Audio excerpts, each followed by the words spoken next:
Good morning sir, good morning. आप लोगों को सर ही बोलूंगा मैं, क्योंकि एक 2-5 मिनट क्लास लेट ना हो जाए और उसमें आप लोग ना चढ़ जाते हो सर पे। हालांकि आज शायद जो स्टूडियो सफाई करने वाले होते हैं उन्होंने कैमरा को उठा के मुझे लग रहा अलग ही रख दिया था, है ना। जब मैं कैमरा ऑन किया तो बोर्ड दिख ही नहीं रहा, उसमें दीवारें दिख रही हैं, ऐसे एंगल पे आ गया था, तो उसको ठीक किया। फिर कुछ कुछ था तो इशू हो गया था कैमरे में। अब बताना पड़ेगा कि भाई कैमरा छेड़ना नहीं है, ठीक है। कोई अब क्या करे, ऐसा होता है कभी कभी जिंदगी में, ठीक है। हाँ, 25 मिनट वेट हो गया क्योंकि कैमरा खराब हो गया था, कैमरा का अलाइनमेंट खराब हो गया था, बिगड़ गया था, ठीक है। तो चलिए स्टार्ट करते हैं। चुलबुल पांडे बहुत कमेंट कर रही है पहले से ही ऑलरेडी। हर्षु व्लॉगर का मजाक उड़ाया था इसलिए कैमरा, ओ ये बिलीव करता है कर्मा में। व्लॉगर का मजाक उड़ाया इसलिए कैमरा ही खराब हो गया, है ना। हाँ, बहुत बढ़िया। मजाक नहीं उड़ाया था यार, don't take it like that. मेरे बस हंसी मजाक आपके साथ किया था कि आप थोड़े खुश रहा करो, ठीक है। कभी तो मेरा भी डाउट देख लिया कीजिए। अरे भाई, हम तो आप ही को देखते रहते हैं, डाउट मिस हो जाता है ना यार। आगे बढ़े, चलिए। आइसोमेरिज्म लेक्चर 6 कल की क्लास हमारी सिस ट्रांस आइसोमेरिज्म चल रही थी और फिर हमने क्लास को वहीं पे छोड़ा था। तो सिस ट्रांस आइसोमेरिज्म को कंटिन्यू करेंगे, सिन एंटी और इजेड। आज हमारा यही टारगेट है, cis trans, syn anti, E Z and counting of the isomers. आज का जो टूडेज टारगेट है वो यही होने वाला है। सर नोमेनक्लेचर के अंदर नोमेनक्लेचर के अंदर आएगा सिस एंड ट्रांस आइसोमेरिज्म, ठीक है, सिस एंड ट्रांस आइसोमेरिज्म। फिर आएगा आपके पास बच्चों सिन एंड एंटी आइसोमेरिज्म, और फिर आपके सामने आ जाएगा ई एंड जेड आइसोमेरिज्म। तो cis, trans, syn, anti and E Z isomerism पहले हम ये पढ़ेंगे इसी के अंदर।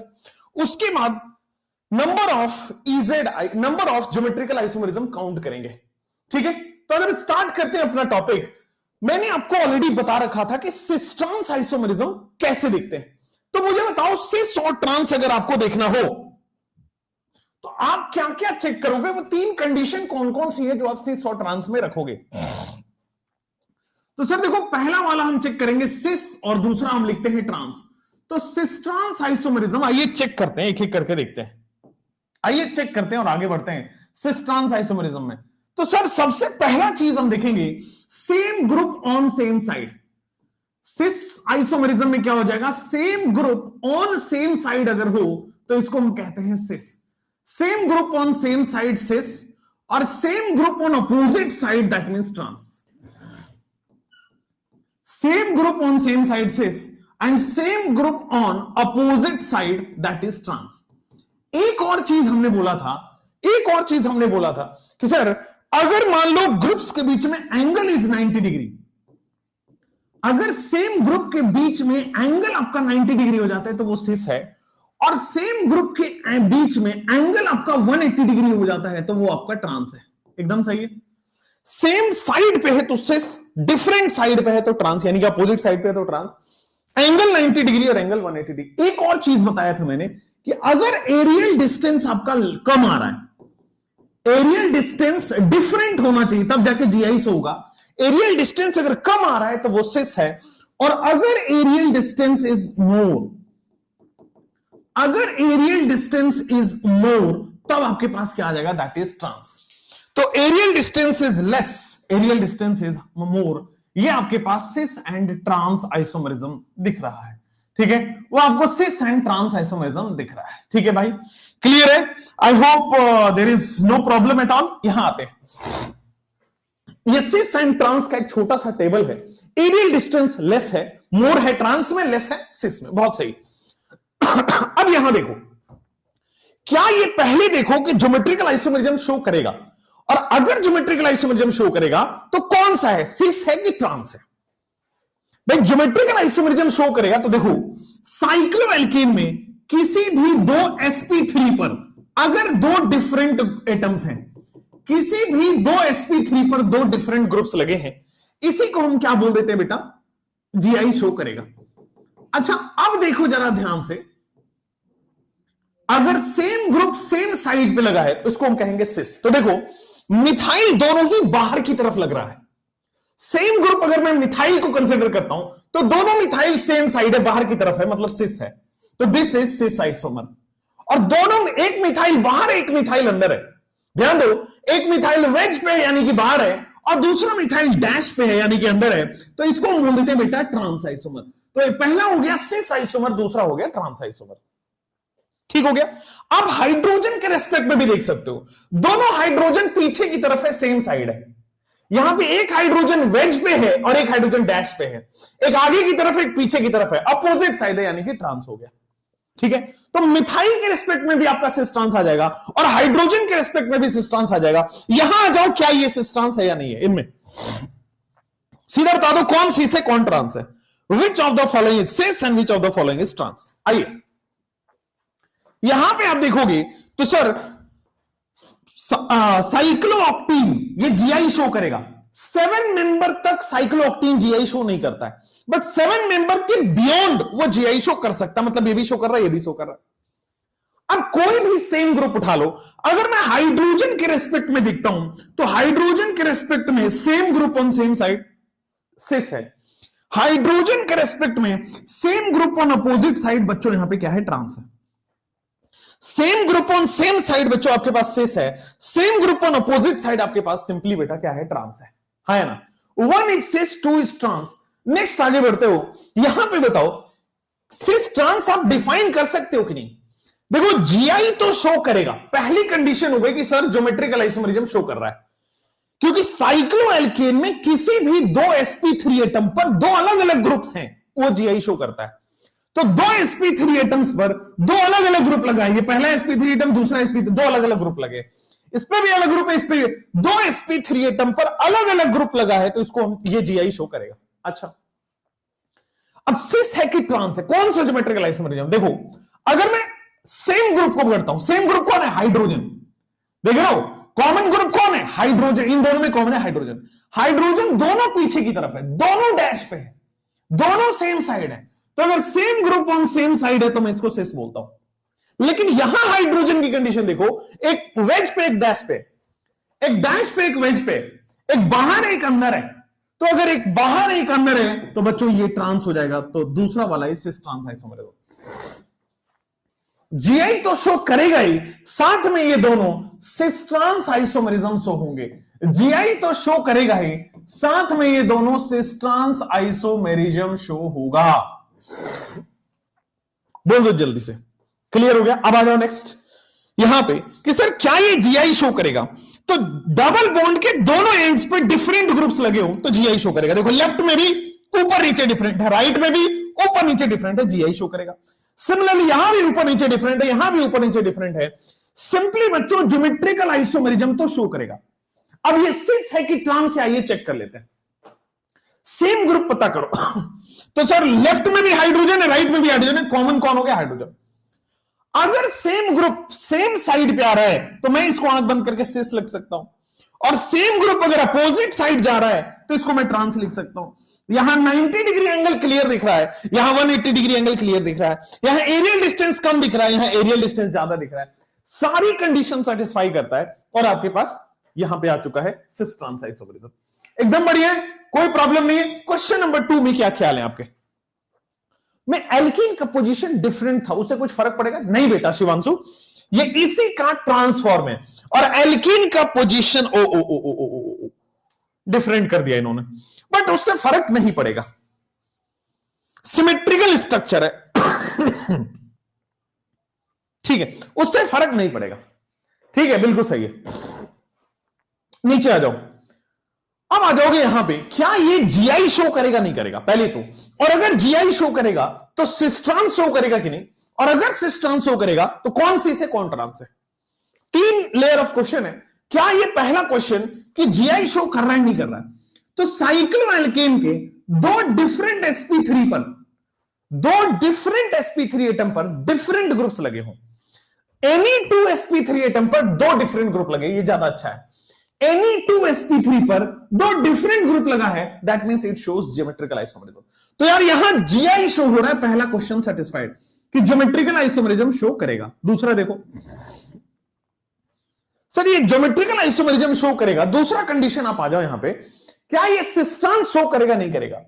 तो सर सिस्टर्न्स आइए देखते हैं, same group on same side होना चाहिए।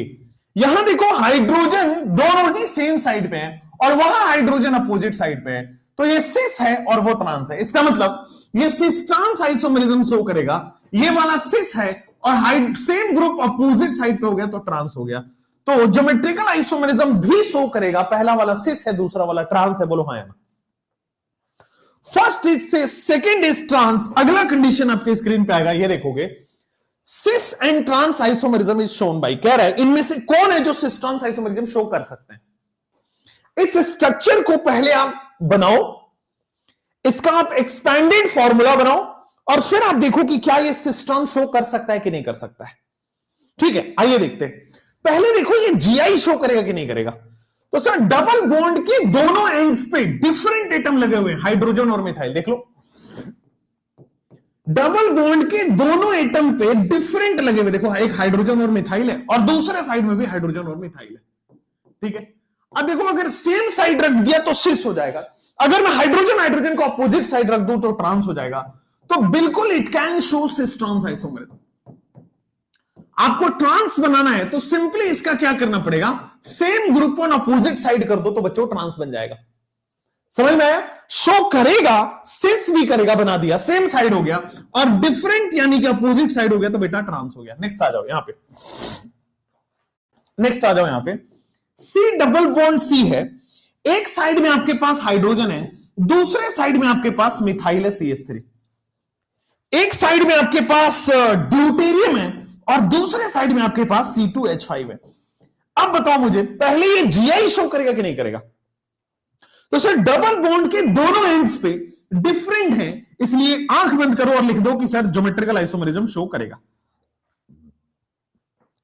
बट ये सिस ट्रांस शो करेगा या नहीं करेगा ये बताइए। विल इट, जीआई तो शो कर रहा है but will it show cis trans isomerism or not? अगर आप जीआई शो कर रहा है will it show cis trans isomerism or not? तो देखो same group on same side करना होगा तब जाके सिस होगा और same group on opposite side करना होगा तब जाके ट्रांस होगा। अब यहां पे सेम ग्रुप है ही नहीं, कॉमन ग्रुप है ही नहीं। देखो इधर भी दोनों डिफरेंट है, इधर भी दोनों डिफरेंट है, यानी कि जीआई शो होगा but cis and trans isomerism show नहीं होगा। जीआई शो हो रहा है but cis trans isomerism show नहीं होगा। सिस ट्रांस आइसोमरिज्म शो करने के लिए, cis and trans isomerism show करने के लिए आपके पास सेम कॉमन ग्रुप्स होने पड़ेंगे। देखो इन दोनों में कॉमन ग्रुप हाइड्रोजन था तो कॉमन ग्रुप सेम साइड पे सिस, कॉमन ग्रुप अपोजिट साइड पे हो गया ट्रांस। ठीक है, अब अगर सिस ट्रांस नहीं है तो क्या है? तो हो सकता है इजेड में आए, हो सकता है C90 में आए, वैसे C90 में नहीं आएगा, हो सकता है इजेड सिस्टम हो। तीन तरह से जीआई सिस्टम का नोमेनक्लेचर है, या तो जीआई सिस ट्रांस हो जाए, या तो वो C90 हो जाए, या तो वो इजेड हो जाए। तो अगर सिस ट्रांस नहीं है तो घबराना नहीं, अरे ये क्या हो गया। अगर सिस ट्रांस नहीं है तो ये क्वेश्चन बाद में आएगा इजेड के फॉर्म में। ठीक है ना, क्लियर है? चलिए तो यहां पे बताओ मुझे, क्या ये सिस ट्रांस शो कर सकता है कि नहीं? तो देखो बड़े बड़े जुगाड़ से बताते हैं। यहां देखो, पहले देखो कि जीआई शो कर रहा है कि नहीं कर रहा है। तो जीआई शो करने के लिए इस कार्बन और इस कार्बन पे डिफरेंट ग्रुप्स लगे होने चाहिए। लेफ्ट हैंड साइड वाले कार्बन पे और राइट हैंड साइड वाले कार्बन पे डिफरेंट ग्रुप्स होने चाहिए। तो लेफ्ट हैंड साइड वाले कार्बन पे आ गया, एक पे आ गया H और एक पे आ गया मिथाइल। राइट हैंड साइड वाले कार्बन पे भी एक पे आ गया H और दूसरे पे आ गया आपके सामने C2H5। ठीक है, एक पे आ गया H फिर मिथाइल, एक पे आ गया H फिर इथाइल। अगर मैं अपोजिट साइड ले लूं C डबल बॉन्ड C, एक को मैं लेता हूं H और दूसरे को मैं लेता हूं यहां पे अपोजिट साइड, दूसरा मैं लेता हूं मिथाइल और तीसरा मैं लेता हूं सर आपके सामने C2H5 यानी कि इथाइल। सेम ग्रुप अगर सेम साइड पे है यानी कि आप ऐसा लिखो, कॉमन ग्रुप अगर आप सेम साइड पे है तो इसको हम लिखते हैं सिस। कॉमन ग्रुप अगर अपोजिट साइड पे है तो इसको हम लिखते हैं ट्रांस। कॉमन ग्रुप अगर सेम साइड पे इसको लिखते हैं सिस। कॉमन ग्रुप अगर अपोजिट साइड पे है तो इसको लिखते हैं हम trans. Absolutely clear. Same group on same side it is cis, same group on opposite side it is trans. यहां पे आइए, क्या ये जीआई शो करेगा नहीं करेगा? नेक्स्ट क्वेश्चन, क्या ये जीआई शो करेगा? यार स्टडी गर्ल ने बोल दिया नहीं। अरे सिंगल बॉन्ड है, सिंगल बॉन्ड में फ्री रोटेशन होता है और फ्री रोटेशन में जीआई शो नहीं होगा। सिंगल बॉन्ड में फ्री रोटेशन होता है और फ्री रोटेशन में GI possible, no GI possible. Single bond में फ्री रोटेशन होता है और फ्री रोटेशन में नो जीआई पॉसिबल। ठीक है, सिंगल बॉन्ड में जब जीआई के लिए रेस्ट्रिक्टेड रोटेशन होना जरूरी है, सिंगल बॉन्ड में कैसे संभव है? ये दोनों क्या होगा? सिस्टम शो करेगा नहीं?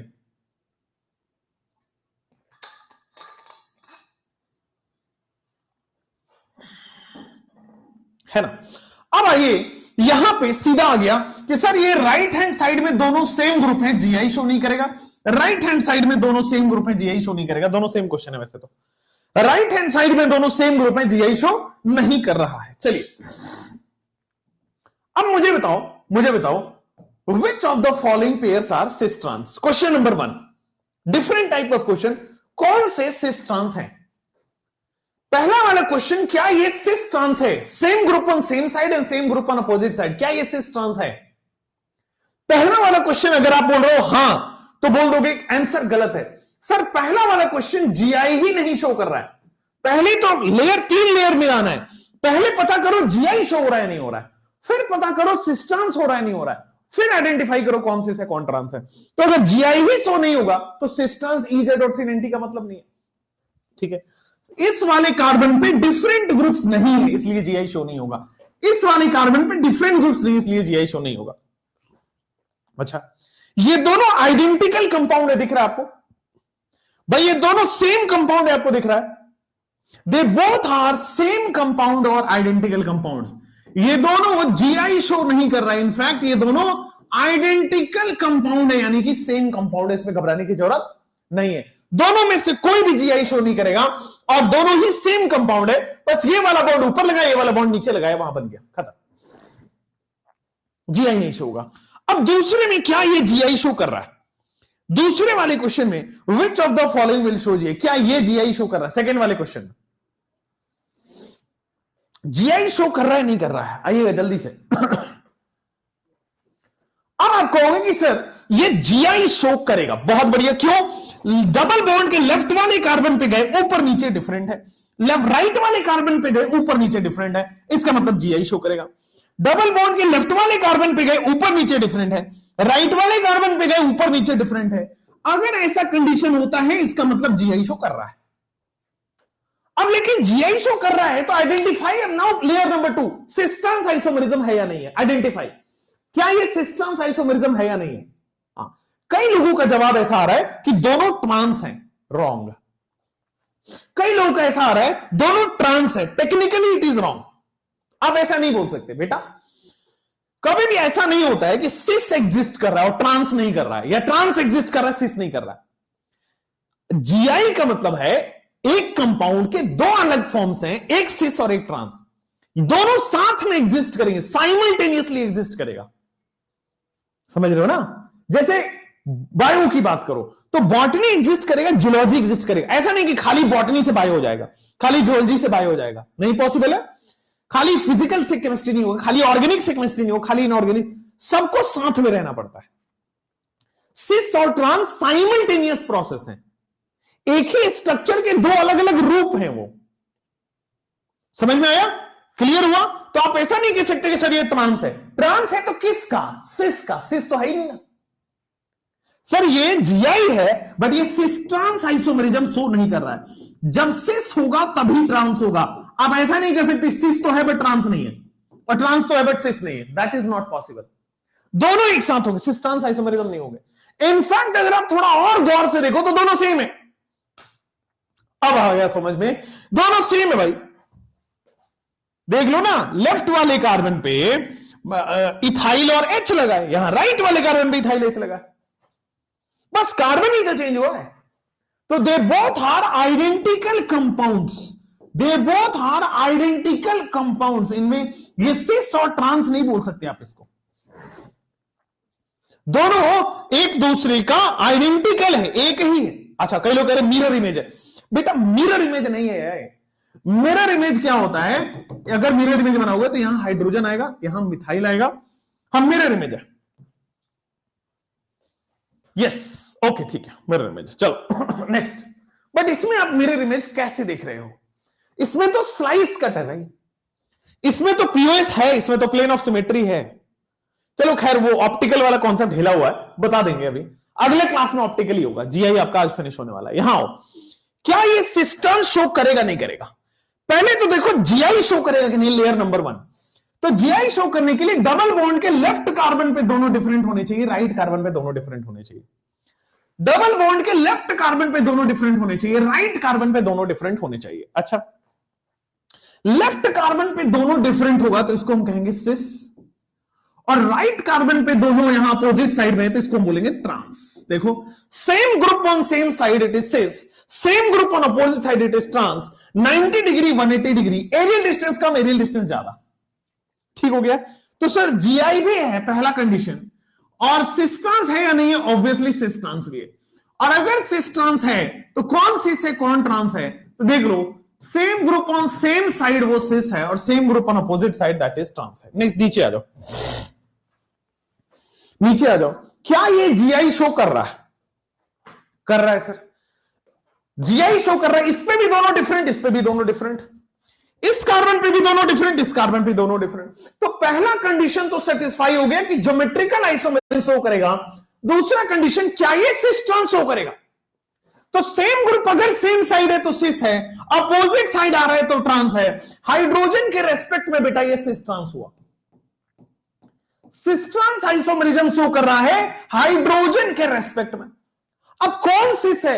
अगर सेम साइड है तो ये सिस बोल देंगे, अगर डिफरेंट साइड है तो ये ट्रांस बोल देंगे। एब्सोल्युटली करेक्ट है।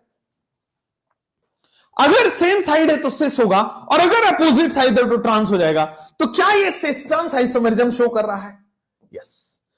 नेक्स्ट, अब आपको सिस ट्रांस की बहुत ज्यादा जरूरत नहीं है। अब जरूरत किस चीज की है? वो है सिन एंटी की। आइएगा, सिन एंटी आइसोमेरिज्म आपको मैं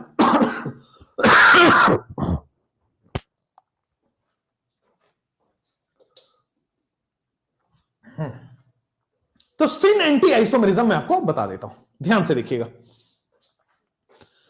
अब सिन एंटी आइसोमेरिज्म क्या होता है? What is syn and what is anti? Syn का मतलब इतना समझ लो कि जैसे सिस था ना, वैसे ही सिन है सेम साइड। अब क्या है सेम साइड पे, अभी डिस्कस करते हैं। एंटी आपको पता ही यार, एक दूसरे के एंटी हो गए यानी कि एनिमी हो गए, तो यानी कि अपोजिट साइड हो जाएगा।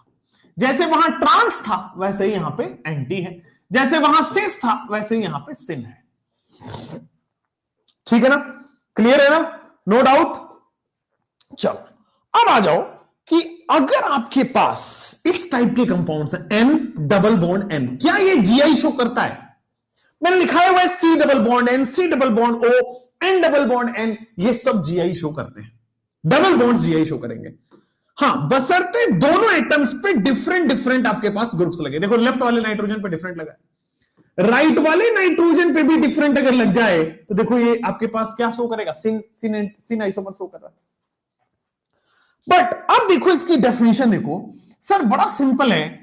सेम साइड, इसका मतलब आपके पास आएगा lone pair on same side it is syn. Lone pair on same side, अगर आपके पास लोन पेयर सेम साइड में आ रहे हैं, ये सिन आइसोमर है। Lone pair on opposite side आपके पास क्या आ जाएगा? Anti isomer. Lone pair on same side that is syn isomer, and lone pair on opposite side that is anti isomer. ठीक है, lone pair on same side, loan pair on opposite side. अब आ जाओ यहां पे N double bond N, यहां पे lone pair है और यहां पे आपके सामने H है। सिमिलरली अगर मैं इधर लोन पेयर दे देता हूं और इधर H दे देता हूं तो this is anti. Lone pair अगर सेम साइड पे आप इसको आंख बंद करो बोल दोगे सिन आइसोमर है। लोन पेयर अगर अपोजिट साइड पे आप इसको आंख बंद करो और बोल दोगे एंटी आइसोमर है, खत्म। सिन आइसोमर एंटी आइसोमर बड़ी सिंपल है। अच्छा, एन डबल बॉन्ड एन वाले कंपाउंड्स को बोलते हैं एजो कंपाउंड्स। जिस भी कंपाउंड में एन डबल बॉन्ड एन हो तो बच्चों हम इसको बोलते हैं एजो कंपाउंड। क्या बोलते हैं? Azo compound.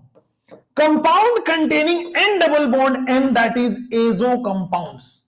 Compound containing N double bond N, इसी को बेटा हम कह देते हैं एजो कंपाउंड कह देते हैं। बोलो सही समझ में आता है कि नहीं आता? बोलो क्लियर समझ में आता है कि नहीं आता? लोन पेयर सेम साइड पे है, सिन हो गया। लोन पेयर अपोजिट साइड पे है, एंटी हो गया। सेम साइड पे है it is syn isomer, opposite side पे इट इज एंटी आइसोमर। ये एजो कंपाउंड है। केवल लोन पेयर देखना है। श्वेता पांडे जी आपने डाउट पूछा, केवल लोन पेयर देखना और कुछ नहीं। एजो का मतलब क्या हुआ बेटा? नाइट्रोजन को एजो बोलते हैं। अगर किसी कंपाउंड में एन डबल बॉन्ड एन है उसको एजो कंपाउंड बोल दोगे, बस। एन डबल बॉन्ड एन है उसको एजो कंपाउंड बोल देंगे। इससे कोई रिलेशन नहीं है, बस जानकारी के लिए बताया। आपका नोमेनक्लेचर सिस्टम क्लियर होना चाहिए। अगर लोन पेयर एक ही साइड पे है सिन, लोन पेयर अपोजिट साइड पे इट इज एंटी। इसमें सिस्ट्रांस भी हो सकता है? नहीं, लोन पेयर के रेस्पेक्ट में सिस्ट्रांस नहीं हो सकता। लोन पेयर देखते ही आपको सिन एंटी का सोचना है, ठीक है? सेम ग्रुप सेम साइड पे होगा तो सिस होगा, सेम ग्रुप अपोजिट साइड पे होगा तो ट्रांस होगा। लोन पेयर वाले के लिए स्पेसिफिक नेम दिया गया है सिन एंटी। आप ऐसे नहीं बोल सकते सर देखो हाइड्रोजन से इनसाइड हाइड्रोजन। लोन पेयर वाले केस में आप सिस ट्रांस नहीं घुसा सकते। इसमें फ्री रेडिकल हो तो फ्री रेडिकल होगा ही नहीं बेटा, होगा ही नहीं। ठीक है, नेक्स्ट आगे आ जाओ। जैसे मान लो ये सिन एंटी सिस्टम है या नहीं। सर लोन पेयर मुझे दिख रहा है, दोनों नाइट्रोजन पे एक लोन पेयर है। अगर दोनों सेम साइड हो तो मैं इसको सिन आइसोमर बोल देता हूं, और अगर दोनों डिफरेंट साइड हो तो मैं इसको एंटी आइसोमर बोल देता हूं। तो पहला वाला आपके सामने दिख रहा है सर एंटी आइसोमर, और दूसरा वाला आपके सामने दिख रहा है सिन आइसोमर। तो first one is anti isomer, second one is syn isomer. आगे बढ़े क्या? आगे बढ़े क्या? सर ये सिन है या एंटी है? आगे बढ़ेंगे। दोनों क्वेश्चन में दोनों ही सेम तो नहीं है। हाँ, अब ये देखो जब भी लोन पेयर वाला सिस्टम फंसेगा, लोन, ये सबसे इजीएस्ट नोमेनक्लेचर है। लोन पेयर सेम साइड है आप इसको सिन बोल दोगे, अपोजिट साइड लोन पेयर दिखते हो एंटी बोल दोगे, बस। ये easiest form of nomenclature of any geometrical isomerism हो गया। इसमें बहुत ज्यादा दिमाग लगाने वाली कुछ आएगा नहीं। चलिए अब आते हैं आपके पास सिन एंटी में ही एक होता है ऑक्साइन। ऑक्साइन शायद आप थोड़ी दिन मतलब बाद मेरे से कहां पढ़ेंगे, एल्डिहाइड कीटोन चैप्टर जब मैं पढ़ाऊंगा ना आपको तो वहां पे आप पढ़ेंगे। आइए ऑक्साइन के बारे में पढ़ते हैं। ऑक्साइन दो होता है, एक होता है एल्डोक्साइन। अब ये क्या है दोनों समझाता हूं। एल्डोक्साइन वैसे आपको एल्डिहाइड चैप्टर में आएगा, और दूसरा होता है कीटोन चैप्टर के अंदर कीटोक्साइन। अब ये ऑक्साइन है क्या समझते हैं। What is aldoxime and what is ketoxime, एक एक करके समझते हैं। एल्डोक्साइन इतना क्लियर होगा कॉमन सेंस से कि यार एल्डोक्साइन एल्डिहाइड से बनेगा और कीटोक्साइन कीटोन से बनेगा। दिस इज एब्सोल्युटली क्लियर कि एल्डोक्साइन एल्डिहाइड से बनेगा और कीटोक्साइन कीटोन से बनेगा। आ जाओ, एल्डोक्साइन आपका बच्चों एल्डिहाइड से बनेगा, R C double bond O और एच। तो एल्डोक्साइन बच्चों आपके पास एल्डिहाइड ग्रुप से बनने वाला है, बिल्कुल सही है।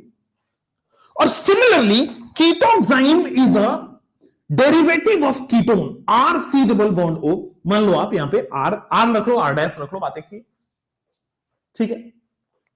अब मैं क्या कर रहा हूं इसमें, NH2OH से रिएक्शन करा रहा हूं। What I am doing is NH2OH से रिएक्शन करा दिया, ठीक है। इसकी भी रिएक्शन मैंने NH2OH से रिएक्शन करा दिया। तो आगे जाके मैं इस रिएक्शन का शॉर्ट ट्रिक बताता हूं कि जब भी नाइट्रोजन के रिएक्शन हो पानी निकलेगा, वाटर रिमूव होगा। जब भी शॉर्ट ट्रिक बनाता हूं एक कि जब जब किसी भी एल्डिहाइड हो, कीटोन हो, एल्कोहल हो, फिनोल हो, ईथर हो, अमाइन हो, किसी में भी कार्बोक्सिलिक एसिड हो, किसी का भी नाइट्रोजन वाले कंपाउंड से अगर रिएक्शन हो रहा है तो वाटर निकलना है। आपको अगर फील आ रहा हो तो यहां से वाटर निकलता हुआ नजर आ रहा है, H2O बन गया क्या। Similarly if you see again आपके पास वाटर निकल रहा है क्या, H2O। निकल रहा नहीं निकल रहा? हाँ, तो सर अगर आपके पास वाटर निकल रहा है तो दिस इज अनदर सीन। यहां पे वाटर निकल रहा है तो दिस इज अनदर सीन, ध्यान से देखना। ये क्या होगा? एल्डोक्साइन बनेगा R, फिर बनेगा C, फिर बनेगा double bond N and this is H। Water निकाल दो आपने, क्या बना है? OH। नाइट्रोजन जब जब 3 बॉन्ड बनाएगा तो क्या लोन पेयर होगा? नहीं होगा। जब जब नाइट्रोजन 3 बॉन्ड बनाएगा तो लोन पेयर होगा। NH2OH में भी नाइट्रोजन पे लोन पेयर है और वहां भी एल्डोक्साइन में भी लोन पेयर होगा। सिमिलरली अगर आप यहां से निकाल दो तो दिस विल बी R, फिर बनेगा C, फिर बनेगा आपके पास R dash and then double bond N, ठीक है, then it will be OH and you have lone pair, तो ऊपर वाला जो केस बना है दिस इज ऑक्साइन। ऊपर वाला एल्डिहाइड से बना हुआ ऑक्साइन है, एल्डोक्साइन। नीचे वाला कीटोन से बना हुआ ऑक्साइन है, कीटोक्साइन। ऑक्साइन फॉर्मेशन समझ में आया? कभी भी एल्डिहाइड की, कीटोन की, कार्बोक्सिलिक एसिड की, अल्कोहल की, फिनॉल की, ईथर की, हेलोअल्केन की, हेलोअरिन की, अल्कोहल की, अल्कीन की, अल्काइन की, अगर नाइट्रोजन वाले कंपाउंड से रिएक्शन संभव है तो वाटर ही निकलता है, H2O निकाल दो। तो यहां से 2 बॉन्ड फ्री, यहां से ऑक्सीजन निकल गया तो डबल बॉन्ड सीधा नाइट्रोजन से अटैच होगा, फॉर्म बनेगा। यहां से ऑक्सीजन गायब हुआ, डबल बॉन्ड निकल गया और पानी अपने रिएक्शन से बाहर हो गया। क्योंकि हाई टेम्परेचर पे होता है तो पानी इवापोरेट हो जाएगा, पानी का नामो निशान नहीं बचेगा रिएक्शन में। तो एल्डोक्साइन कीटोक्साइन बना दिया है ना। एल्डोक्साइन ये तो सेम आएगा। सेम कहां आया बेटा? एक में H लगा, एक में R डैश लगा, सेम आ गया। ये आंखें बंद करके नोट करते हो क्या? अच्छा आइए, अगर एल्डोक्साइन का केस है, in case of aldoxime, please mark it, in case of aldoxime syn anti हम अलग कर रहे हैं, ध्यान दीजिएगा। एल्डोक्साइन में जो सिन होगा, एल्डोक्साइन में जो सिन होगा वो ऐसे होगा, H and OH on same side, H and OH on same side होगा तो आपके पास एल्डोक्साइन होगा। और एंटी किसको बोलेंगे? H and OH on opposite side अगर आपके पास है, H and OH on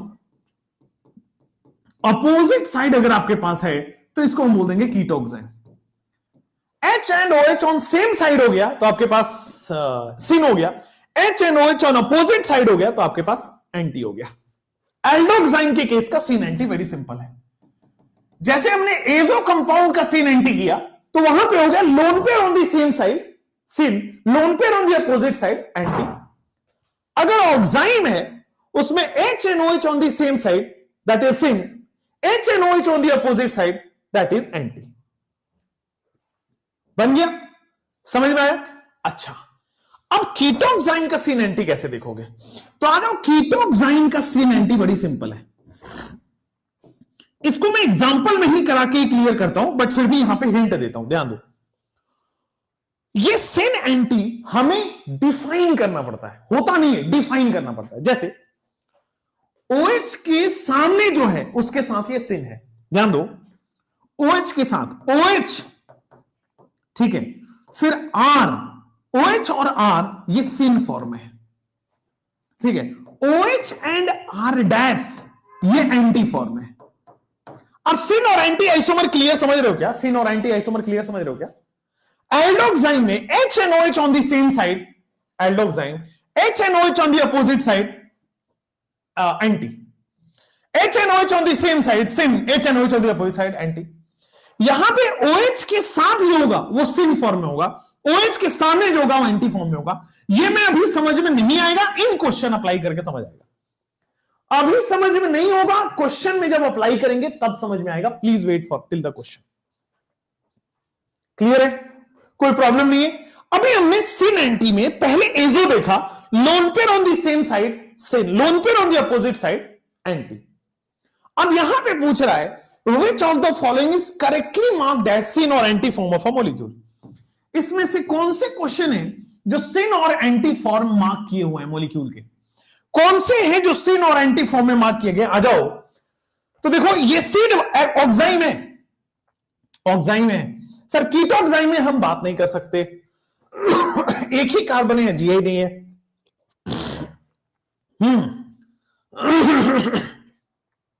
देखो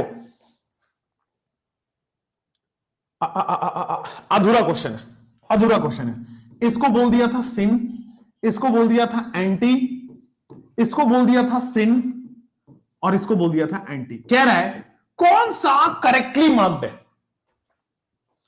कह रहा है कौन सा करेक्टली मार्क्ड है। ए में तो बेटा जीआई ही शो नहीं हो रहा है, तो यहां सिन एंटी की बात ही खत्म हो गई। बी में भी बच्चों जीआई शो नहीं हो रहा है, तो यह सिन एंटी की तो बात ही खत्म हो गई। हाँ, बाकी बचा सी और डी। सी और डी में जीआई शो हो रहा है। अब देखते हैं क्या ये सिन है। H and OH on the same side, that means sin। यहां पे H and OH जो है, अगर वो सेम साइड पे है तो ये sin है। H and OH on the same side, that means बच्चों ये क्या होने वाला है आपके पास, sin आइसोमर है। H and OH on the same side, that means ये sin आइसोमर है। और C के बाद D में आइए, क्या ये एंटी आइसोमर है? नहीं, एंटी आइसोमर नहीं है। This is not an anti isomer. ठीक है, C is the correct one. C होगा गाइस, बिल्कुल सही है। Which of the following is correctly marked? इसमें तो जीआई नहीं हो रहा, इसमें अभी हम डिफाइन नहीं किए।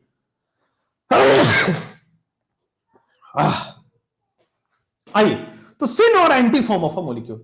यहां पे बताइए क्या ये सिन है कि एंटी है। अब देखो यहां पे एल्डोक्साइन तो है नहीं, कीटोक्साइन है। तो ध्यान दीजिए, अब सब लोग इधर फोकस, सब लोगों का फोकस इधर होना चाहिए। इसका मैं नाम लिखने जा रहा हूं, इसका करेक्ट नाम क्या है? इसका मैं नाम लिखने जा रहा हूं, इसका करेक्ट नाम क्या है? एक सिन है, एक एंटी है। ध्यान से देखिएगा सर, OH के सेम साइड वाले के साथ ये सिन है। OH के सेम साइड वाले के साथ ये सिन है। OH के इथाइल वाले के साथ ये सिन है। C2H5 में OH के इथाइल वाले के साथ ये सीन है। OH का इथाइल वाले के साथ ये सीन है। OH के इथाइल वाले के साथ सिन हो गया, और OH के इसके साथ मिथाइल के साथ ये एंटी हो गया। OH के सेम साइड रहेगा उसके साथ आपको सिन लिखना है, और OH के अपोजिट साइड जो रहेगा उसके साथ एंटी लिखना है। अब देखो ये लिख दिया आपने पहले वाले नोमेनक्लेचर में, पहला नाम लिख रहा हूं और दूसरा, दोनों नाम सही है, पहला नाम सिन लिख रहा हूं तो सिन होगा OH के साथ ये है तो सिन इथाइल, और आपके सामने आ जाएगा सिन इथाइल मिथॉक्साइन, सिन इथाइल। फिर आ जाओ, रिमेनिंग क्या बचा, दैट इज मिथाइल। रिमेनिंग क्या बचा, दैट इज मिथाइल, और पूरा क्या है, दैट इज कीटोक्साइन। रिमेनिंग क्या बचा, दैट इज मिथाइल, और पूरा क्या है, दैट इज कीटोक्साइन। यहां आ जाओ। एंटी में क्या है, एंटी में आपके सामने है मिथाइल। एंटी में आपके सामने क्या है, एंटी में आपके सामने है मिथाइल। ओके, एंटी में आपके सामने क्या है, एंटी में आपके सामने है बच्चों मिथाइल, एंड दिस इज आपके सामने जो बच गया उसको लिख दो, रिमेनिंग जो बच गया उसको लिख दो इथाइल, और पूरा नाम कीटोक्साइन है। तो कीटोक्साइन का नाम दोनों ही सही है। ठीक है, एक ही स्ट्रक्चर में सिन एंटी दोनों होगा। यस, कीटोक्साइन में सिन भी हो सकता है, एंटी भी हो सकता है। OH के सेम साइड है तो सिन बोलोगे, OH के अपोजिट साइड है तो उसके साथ एंटी बोल दोगे। जैसे एक और क्वेश्चन करके बताऊंगा तब आपको समझ में आएगा। ध्यान दीजिए, पहली बात समझो कि ये कीटोक्साइन में कहीं एक जगह H होगा ना तो एल्डोक्साइन होगा, H नहीं है तो कीटोक्साइन में। अच्छा, अब देखो इसका नाम हम सिन भी लिख सकते हैं, लेकिन किसके साथ, OH के सेम साइड वाले के साथ सिन, यानी कि सिन के साथ कौन है, मिथाइल आएगा। सिन के साथ कौन आएगा, मिथाइल आएगा। एंड रिमेनिंग इज इथाइल, जो रिमेनिंग पार्ट है उसको लिख दो, and finally it is ketoxime. अब एब्सोल्युटली क्लियर है, finally it is ketoxime. Absolutely clear है। जैसे यहां आ जाओ, अगर मैं एंटी लिखता हूं अगर मैं आपके सामने एंटी लिखता हूं, एंटी OH के सामने वाले एंटी है, यानी कि anti that will be ethyl. OH के सामने वाले एंटी है, anti it will be ethyl, फिर remaining that will be methyl. Remaining जो होगा ये आपके सामने मिथाइल होगा, and finally it is ketoxime. Clear है, नहीं क्लियर है? And finally it is ketoxime. Clear है, नहीं क्लियर है? अच्छा, ओके। क्वेश्चन में कैसे होगा, क्वेश्चन में नाम दिया होगा 4 ऑप्शन में, कोई कौन सा सही नाम है आप करेक्ट करके बताइए। तो सिन भी लिखना आना चाहिए, एंटी भी लिखना आना चाहिए, कोई भी नाम सही लिखा हो सकता है। ठीक है, जो OH के साथ है उसको सिन बोल दो, तो OH के साथ मिथाइल है तो सिन मिथाइल, OH के अपोजिट है उसको एंटी बोल दो तो एंटी इथाइल, एंटी इथाइल, और रिमेनिंग सब में अल्काइल कीटोन्स है। क्लियर हो गया? एक और बार, जनता की डिमांड है कि सर एक और बार करो तो मजा आए। यहां आइए, ऊपर वाला क्वेश्चन ध्यान दो। देखो सर, सबसे पहले हमें पता चला कि कहीं भी हाइड्रोजन नहीं है, that means it is ketoxime. अब कीटोक्साइन का नाम कैसे लिखते हैं? तो OH के सेम साइड है, दैट इज सिन। OH के सेम साइड में क्या है? इथाइल, तो आप लिखोगे इसको सिन इथाइल। OH के सेम साइड है ना, उसको आप लिख दोगे सिन इथाइल, ठीक है। एंड रिमेनिंग पार्ट इज, ये आइसोप्रोपाइल है, आइसोप्रोपाइल कीटोक्साइन। रिमेनिंग को ऐसे लिख दो आइसोप्रोपाइल, और फिर पूरा नाम क्या है आपके सामने? कीटोक्साइन। एक बार वापस, एक बार फिर से देखेंगे, फिर से अब एंटी लिखने जा रहा हूं, फिर से देखेंगे। अगर इसका नोमेनक्लेचर मुझे एंटी फॉर्म में करना है, let's write the nomenclature of anti form. OH के अपोजिट वाले को एंटी में रखना है, तो OH के अपोजिट कौन है? आइसोप्रोपाइल है, तो एंटी आइसोप्रोपाइल, फिर remaining ketoxime, remaining is ethyl ketoxime, anti isopropyl ethyl ketoxime, anti isopropyl ethyl ketoxime, this is the answer. Anti isopropyl ethyl ketoxime, this is the answer. जैसे यहां पे आ जाओ, OH के सेम साइड में है, that is, यहां पे फिर से एक बार वापस देखेंगे। अगर मुझे सिन का नोमेनक्लेचर करना है तो क्या लिखूंगा? पहले किसका नाम लिखूंगा? फिनाइल की मिथाइल। OH के सेम साइड वाला है, उसको सिन को मैं पहले लिखोगे, दैट इज फिनाइल। सिन में आपके साथ फिनाइल आ गया, that then again methyl ketoxime, syn phenyl methyl ketoxime, syn phenyl methyl ketoxime. नीचे आ जाओ। एंटी अगर मैं नोमेनक्लेचर करने जाऊं, एंटी नोमेनक्लेचर करने जाऊं तो क्या होगा? एंटी में तो OH के अपोजिट साइड यानी कि मिथाइल, एंटी में कौन आएगा आपके सामने? मिथाइल, एंड देन रिमेनिंग कर दो phenyl ketoxime, anti methyl phenyl ketoxime. Absolutely clear है? हां या ना बोल दो, जल्दी से बोल दो हां या ना। तो सिन भी आना चाहिए, एंटी भी आना चाहिए। देखो H होता तो एल्डोक्साइम होता, एल्डोक्साइम में H and OH and same side देख के सिन और एंटी कर देते, बट अगर कीटोक्साइम है तो सिन भी होगा, एंटी भी होगा, लिखने का नाम अलग होगा। अगर आपके सामने सिन नोमेनक्लेचर करना है तो OH के सेम साइड वाले का नाम पहले आएगा, इथाइल, देन आइसोप्रोपाइल एंड फिर कीटोक्साइन।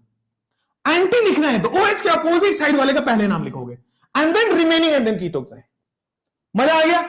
बढ़िया। एक साथ नेमिंग कर सकते हैं। हाँ बेटा, एक सिन अलग नेमिंग होगा, एंटी अलग नेमिंग होगा, एंटी आप नोमेनक्लेचर एक साथ कर सकते हैं, आपकी मर्जी है कैसे करना है, ठीक है। आइए अब चलते हैं। आपको सबसे पहले मैंने सिस ट्रांस आइसोमेरिज्म बताया, फिर मैंने सिन एंटी नोमेनक्लेचर बताया। सिस ट्रांस भी भेजे में घुस गया और सिन एंटी भी भेजे में घुस गया होगा, गर्दा मच गया, जीजी हो गया एकदम बढ़िया।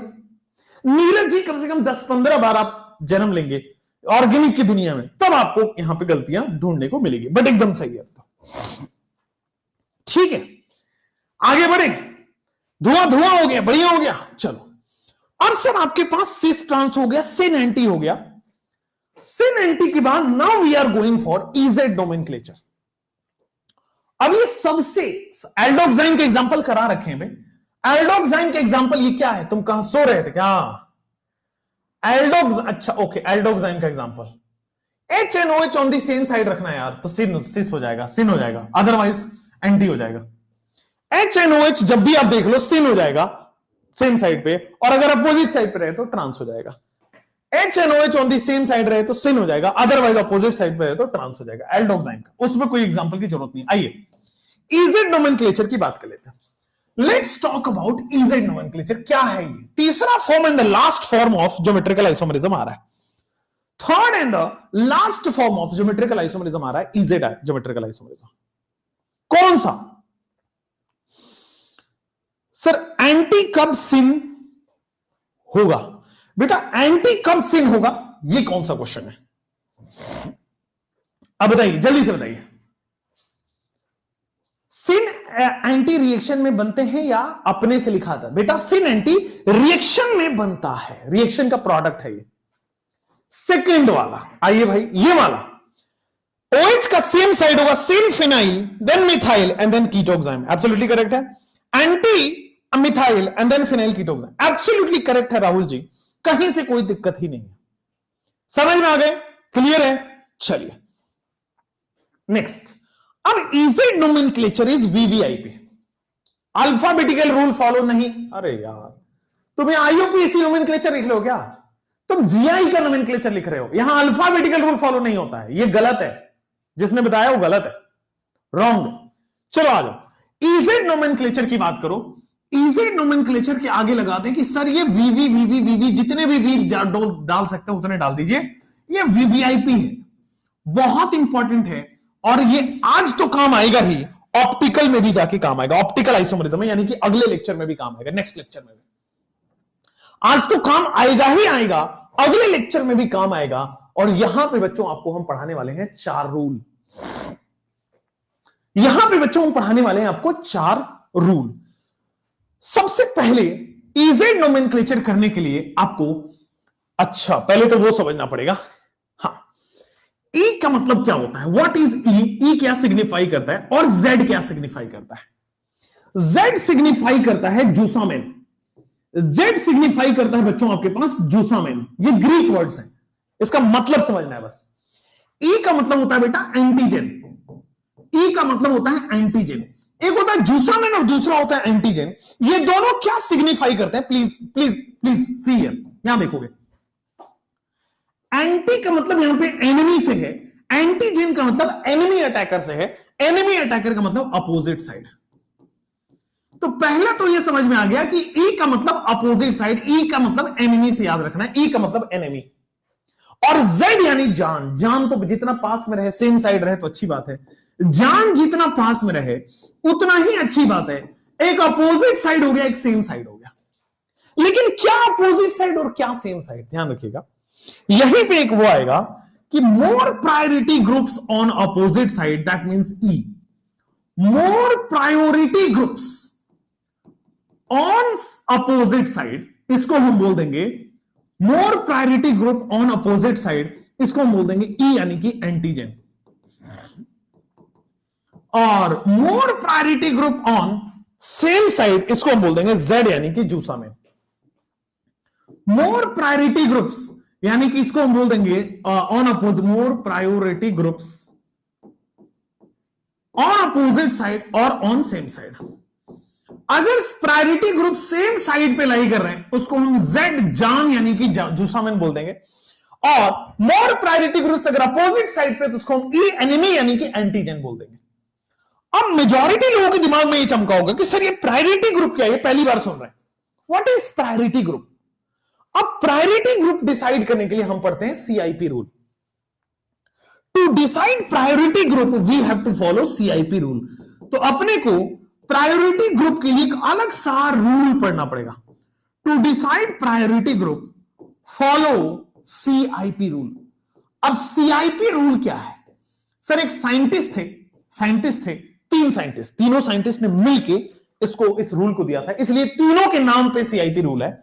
सीआईपी रूल का मतलब होता है, सीआईपी रूल है कान, सी का मतलब होता है CAHN कान, आई का मतलब होता है in long, Cahn in long pre gold, Cahn in long pre gold rule. CIP rule यही होता है, ठीक है ना, Cahn in long and pre gold rule. ये 3 साइंटिस्ट के नाम के ऊपर रखा गया है, बिल्कुल भी इसमें मत समझिए कुछ, ठीक। In gold and Prelog rule, हाँ यही मैं कंफ्यूज हो रहा था। ये इन गोल्ड यहां आएगा, प्री लॉन्ग उधर जाएगा। Cahn Ingold and Prelog rule, Cahn Ingold Prelog rule, this is CIP rule. What is CIP rule? CIP rule कहता है Cahn Ingold and Prelog rule. CIP rule यही होगा। Nomenclature of GI system में आपके पास आएगा, to decide priority group we have to follow CIP rule. CIP rule क्या है? Cahn Ingold and Prelog rule, Cahn Ingold and Prelog rule. आइए एक एक करके हम 4 सीआईपी रूल्स हैं, चारों सीआईपी रूल्स को पढ़ते हैं, 1 बाय रूल 1, चारों सीआईपी रूल को पढ़ते हैं। सबसे पहले रूल नंबर 1, सीआईपी रूल में रूल नंबर 1 ये कहता है कि, रूल नंबर 1 कहता है कि directly attached atom having more atomic number is more priority. ठीक है ना, क्लियर है? Directly attached atom, what is rule number 1? Rule number 1 क्या कहता है? रूल नंबर 1 कहता है directly attached atom having more atomic number, directly attached atom having more atomic number, directly attached atom having more atomic number, directly attached atom having more atomic number has more priority. Directly attached atom having more atomic number has more priority. इनके पास ज्यादा से ज्यादा priority. Directly attached atom having more atomic number has more priority. ठीक है भाई. सबसे पहले priority rule कैसा होगा? आपको डायरेक्टली अटैच्ड एटम पे ध्यान देना पड़ेगा. पहली बार डायरेक्टली अटैच्ड एटम पे ध्यान देना पड़ेगा. अच्छा, डायरेक्टली अटैच्ड एटम जिसके पास मोर एटॉमिक नंबर है, डायरेक्टली अटैच्ड एटम जिसके पास मोर एटॉमिक नंबर है, उसके पास मोर प्रायोरिटी हो. ठीक है, रूल नंबर 2. अब रूल नंबर 2 क्या कहता है? ध्यान से देखना. रूल नंबर 2 क्या कहता है? रूल नंबर 2, अगर एटॉमिक नंबर सेम है then look for the mass number. अगर एटॉमिक नंबर मान लो दोनों का सेम आ जाए, जिसका एटॉमिक नंबर ज्यादा उसका प्रायोरिटी ज्यादा, बट अगर एटॉमिक नंबर सेम है then look for the mass number. ठीक है ना? If atomic number is same, अगर हमने डायरेक्टली अटैच्ड एटम का एटॉमिक नंबर से डिसाइड नहीं हो पा रहा, if atomic number is same then atom having more mass number has more priority. Then atom having more mass number has more priority. More mass number के पास ज्यादा priority. Then atom having more mass number has more priority. Very simple. ठीक है ना? Directly attached atom having more atomic number has more priority. अगर atomic number आपका बेटा क्या होने वाला है? सेम. अगर एटॉमिक नंबर सेम होने वाला है then more mass number has more priority. बड़ी सिंपल. तो फिर आपके पास जिसके पास ज्यादा मास नंबर है उसके पास ज्यादा प्रायोरिटी है. Very simple. If atomic number is same then atom having more mass number has more priority. फिर आ जाओगे आपके पास rule number 3. Then atomic number having more mass number has more priority. अच्छा, अब आ जाओ कि अगर एटॉमिक नंबर भी सेम हो रहा है, मास नंबर भी सेम हो रहा है, अगर एटॉमिक नंबर भी सेम हो रहा है, मास नंबर भी सेम हो रहा है, then look for next atom. अगर पहले एटम का एटॉमिक नंबर भी सेम है, मास नंबर भी सेम है, then look for next atom. उसका एटॉमिक नंबर, उसका मास नंबर क्रिएट करो. अगर वो भी सेम है then look for next atom. ठीक है ना? यहां पे देखो, इफ अगर एटॉमिक नंबर और मास नंबर दोनों ही सेम है, if atomic number and mass number both are same, अगर एटॉमिक नंबर और मास नंबर दोनों ही सेम है, if atomic number and mass number both are same, then look for then see next atom, till difference is created. तब तक देखते जाना है तब तक कि डिफरेंस ना आ जाए. Difference is created. अब ये कब समझ आएगा? एग्जांपल में. अगर पहला आइटम का सेम है तो अब दूसरा आइटम का देखिए, दूसरा आइटम सेम है तो तीसरा आइटम देखिए, तीसरा आइटम सेम है तो चौथा आइटम देखिए. Rule number 4. रूल नंबर 4 ये कहता है, कि इफ, रूल नंबर 4 ये कहता है, बड़ी सिंपल है. रूल नंबर 4 कि पाई बॉन्ड बनाइए. इफ रूल नंबर 4 में पाई बॉन्ड बनाइए. ध्यान से कि सर अगर आपके पास हाइड्रोजन, अगर आपके पास पाई बॉन्ड है, if atom has pi bond, अगर एटम के पास पाई बॉन्ड है then convert it into single bond. अगर पाई बॉन्ड है तो उसको सिंगल बॉन्ड में कन्वर्ट करो with dummy atoms. Then convert it into single bond with dummy atoms. आपको डमी एटम्स के साथ सिंगल बॉन्ड के साथ कन्वर्ट करना है. बोलो है ना? रूल नंबर 1, 2, 3, 4 आपके स्क्रीन पे आ गई. रूल नंबर 1 ये कहता है directly attached atom more atomic number more priority. अगर एटॉमिक नंबर सेम है तो more mass number has more priority. अगर ये दोनों भी सेम आ रहे हैं तो अगले एटम पे एटॉमिक नंबर चेक करो, फिर मास नंबर चेक करो, फिर अगले एटॉमिक नंबर पे चेक करो, फिर मास नंबर चेक अगले एटम पे. तब तक देखते जाना आगे आगे जब तक डिफरेंस ना मिल जाए. और अगर पाई बॉन्ड है, अगर एटम के पास पाई बॉन्ड है, if atom has a pi bond, तो फिर आपको उसको कन्वर्ट करना पड़ेगा इनटू सिंगल बॉन्ड। तो फिर आपको कन्वर्ट करना पड़ेगा into single bond with dummy atom. Dummy atom के साथ आपको कन्वर्ट करना पड़ेगा सिंगल बॉन्ड के साथ। Then convert it into single bond with dummy atom. Rule number 1 2 3 4, rule 1 rule 2 rule 3 rule 4 एकदम क्लियर है, कोई डाउट नहीं होना चाहिए। रूल 1 रूल 2 रूल 3 रूल 4 कोई दिक्कत नहीं होना चाहिए। जल्दी से बोल दो आगे, हाँ या ना। तो CIP rule, Cahn Ingold, Prelog rule आपको क्लियर है। यही 4 रूल से आपके क्वेश्चन हो जाएंगे। डमी एटम का मतलब क्या है, डिफरेंस क्रिएट करने का मतलब क्या है, ये सब क्वेश्चन में समझ आएगा। बट ये 4 रूल मैंने आपको लिखाया है, इसका इस्तेमाल करके जब तक नहीं बताऊंगा बिल्कुल समझ में नहीं आया। क्वेश्चन में ही क्लियर होगा रूल 3 रूल 4। ठीक है, rule 3 rule 4 will be cleared in question. Are you ready to solve? आओ, सबसे पहले मैं ये 3 क्वेश्चन करता हूं। सबसे पहले मैं ये 3 क्वेश्चन दिखाता हूं आपको। पहला रूल देखो, आपको जीआई शो कर रहा है कि नहीं पहले पता करना है। क्वेश्चन नंबर 1, क्या ये जीआई शो कर रहा है? हाँ भाई, जीआई शो कर रहा है, बहुत बढ़िया। दूसरा, क्या ये सिस्ट्रांस या इजेड शो कर सकता है कि नहीं? तो देखो, कॉमन ग्रुप है ही नहीं, तो सिस्ट्रांस नहीं शो करेगा। लेफ्ट या राइट में कॉमन ग्रुप होना पड़ेगा तब सिस्ट्रांस होगा, सिस्ट्रांस नहीं शो करेगा। एजो कंपाउंड या ऑक्साइन होता तो हम C90 के बारे में सोचते, ना एजो है ना ऑक्साइन है, तो हम इसके बारे में C90 भी नहीं सोचेंगे। इसका मतलब मेरा दिमाग जाएगा कि सर ये जीआई है बट वो है, जीआई है बट इजेड है। अब इजेड कैसे डिसाइड होगा? ध्यान दो सब लोग, यहां पे लेफ्ट वाले कार्बन पे जाओ, ऊपर देखो ब्रोमीन, नीचे देखो आयोडीन। सबसे पहला रूल लगाओ, more atomic number has more priority. किसका एटॉमिक नंबर ज्यादा? आयोडीन का एटॉमिक नंबर ज्यादा, इसको प्रायोरिटी ज्यादा मिलेगी, इसको प्रायोरिटी कम मिल जाएगी। बोलो, रैंक 1 रैंक 2, जिसका एटॉमिक नंबर ज्यादा उसकी प्रायोरिटी ज्यादा, उसकी रैंकिंग ज्यादा। ठीक हो गया। अब राइट वाले कार्बन पे आओ, ऊपर हाइड्रोजन नीचे क्लोरीन, किसका एटॉमिक, रूल नंबर 1 लगाया, जिसका एटॉमिक नंबर ज्यादा, क्लोरीन का एटॉमिक नंबर ज्यादा, इसका एटॉमिक नंबर कम, तो मोर एटॉमिक नंबर मोर प्रायोरिटी मोर रैंकिंग। अब देखो, प्रायोरिटी ग्रुप्स क्या सेम साइड पे आ रहा है? प्रायोरिटी ग्रुप्स दोनों, highest priority group same side पे है, हाई प्रायोरिटी ग्रुप अगर सेम साइड पे है तो क्या मैं इसको Z बोलूं कि E बोलूं? Sir, higher priority group same side पे है, जान है जुसामिन है, जान है जुसामिन है। अभी नहीं समझ आया, इजेड बिल्कुल नहीं समझ आया, सब मान के चल रहा हूं 0 हो। Let's start from 0 in the second question again.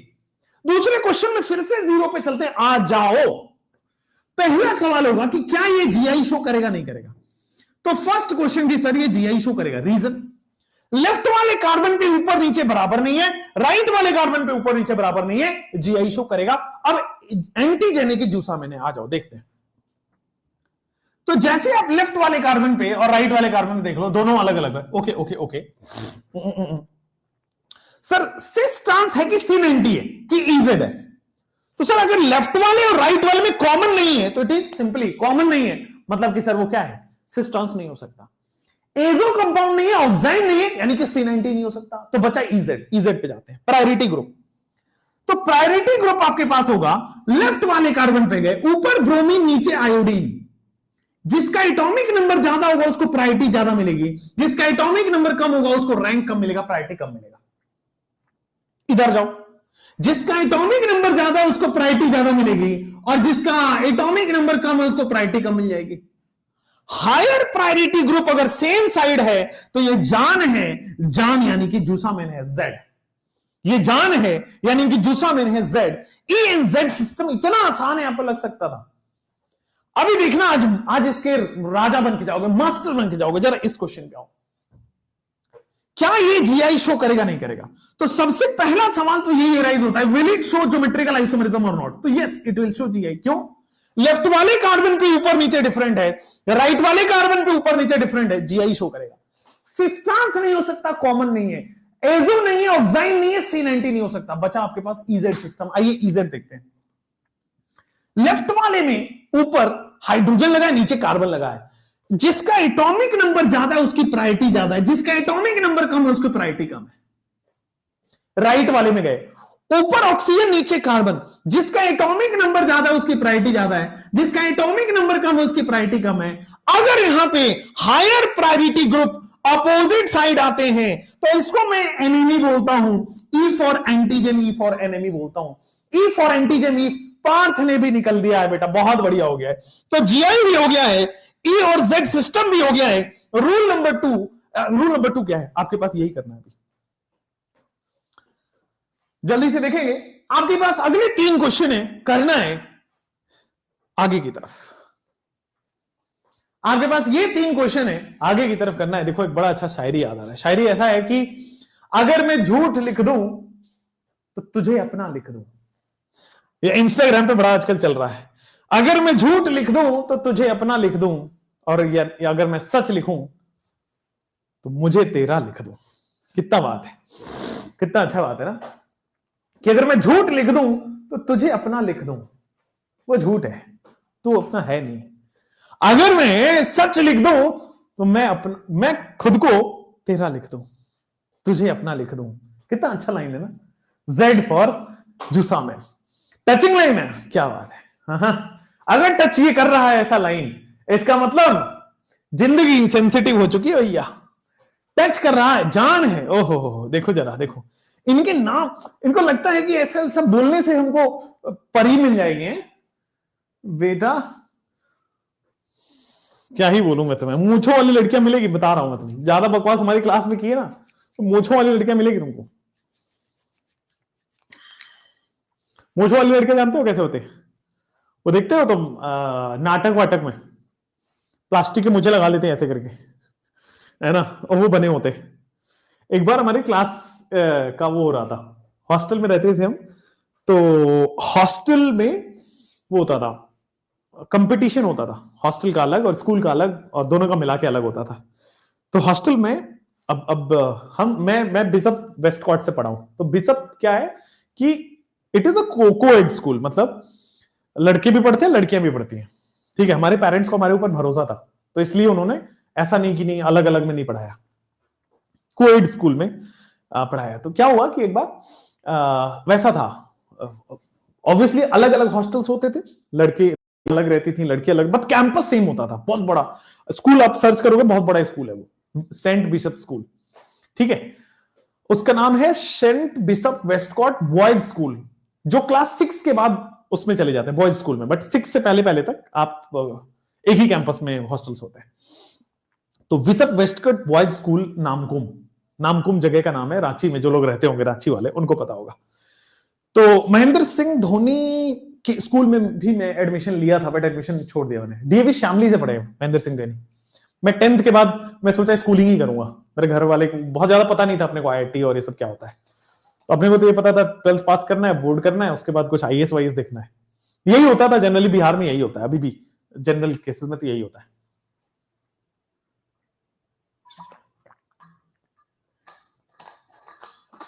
शायरी समझ नहीं आएगी, उसकी एक्स्ट्रा क्लास लेगी शालिनी मौर्य जी, उसकी एक्स्ट्रा क्लास लेगी।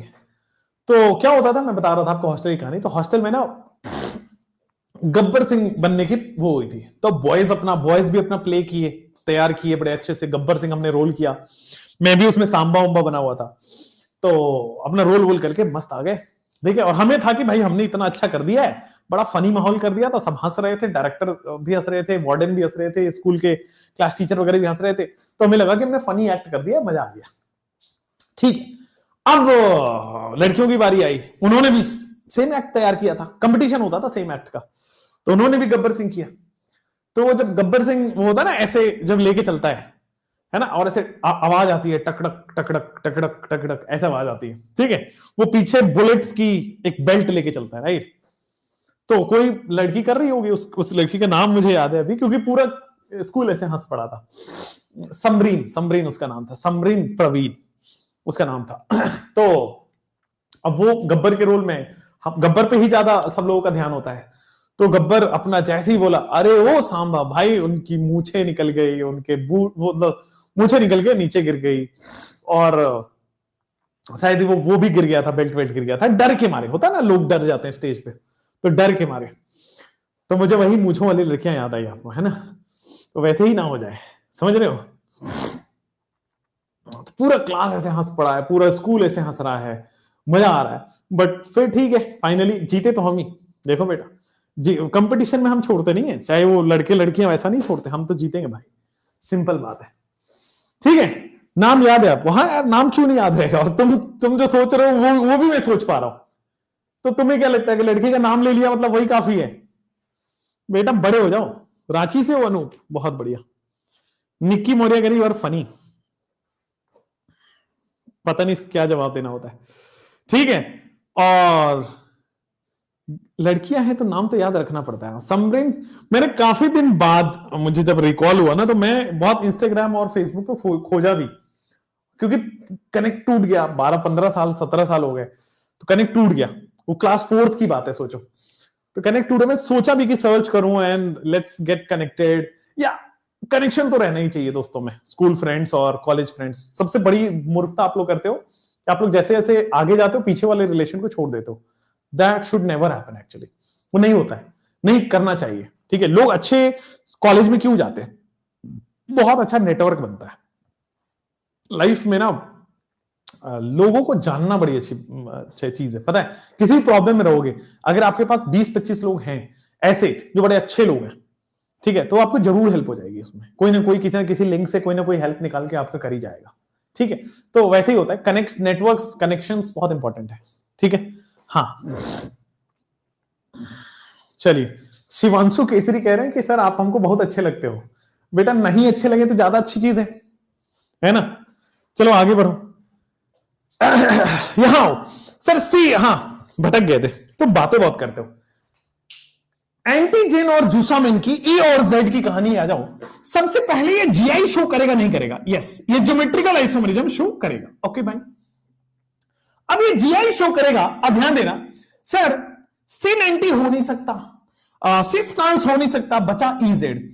इजेड सिस्टम के लिए आपको प्रायोरिटी रूल सीआईपी लगाना पड़े। More atomic number more priority, less atomic number less priority. इधर आ जाओ, इधर कार्बन जुड़ा डायरेक्टली अटैच, देखना बेटा, इधर कार्बन जुड़ा, इधर नाइट्रोजन डायरेक्टली अटैच्ड है। तो कार्बन डायरेक्टली अटैच्ड है, नाइट्रोजन डायरेक्टली अटैच्ड है, मोर एटॉमिक नंबर मोर प्रायोरिटी। दोनों अगर सेम साइड से, इट इज जेड यानी कि जान यानी कि जूसामिन। जेड यानी कि जान यानी कि जूसामिन, एकदम सही हो गया है, बोलो हाँ या ना। जेड यानी कि जान यानी कि जूसामिन। नेक्स्ट, यहां पे आ जाओ सर। आप जैसे यहां पे आओगे कुछ कुछ होगा आपको। कैसे सर? ज्योमेट्रिकल आइसोमरिज्म आपका हो गया, ये तो शो कर रहा है दोनों साइड डिफरेंट है, यानी कि जीआई शो कर रहा है। लेकिन हम प्रायोरिटी डिसाइड नहीं कर पा रहे। कैसे? ध्यान दो। तो हमें क्या करना है? देखो, पहला एटम तो सेम है, फर्स्ट एटम यहां भी कार्बन है और यहां भी कार्बन है, यानी कि atomic number is same, mass number is also same. तो क्या करोगे? देखो, जब भी पहला एटम सेम हो, आप काम करो, रिमेनिंग किससे किससे जुड़ा है उसको लिख दो ब्रैकेट में।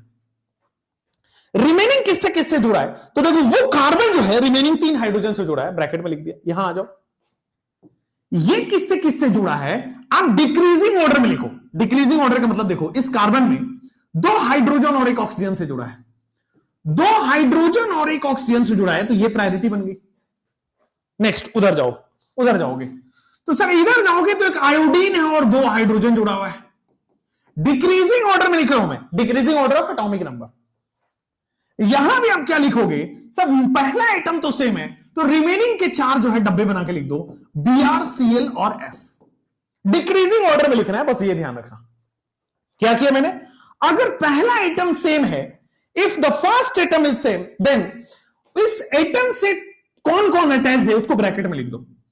उस एटम से कौन कौन अटैच है? तो देखो, इस कार्बन से 2 हाइड्रोजन और 1 OH अटैच है, 2 हाइड्रोजन और 1 OH।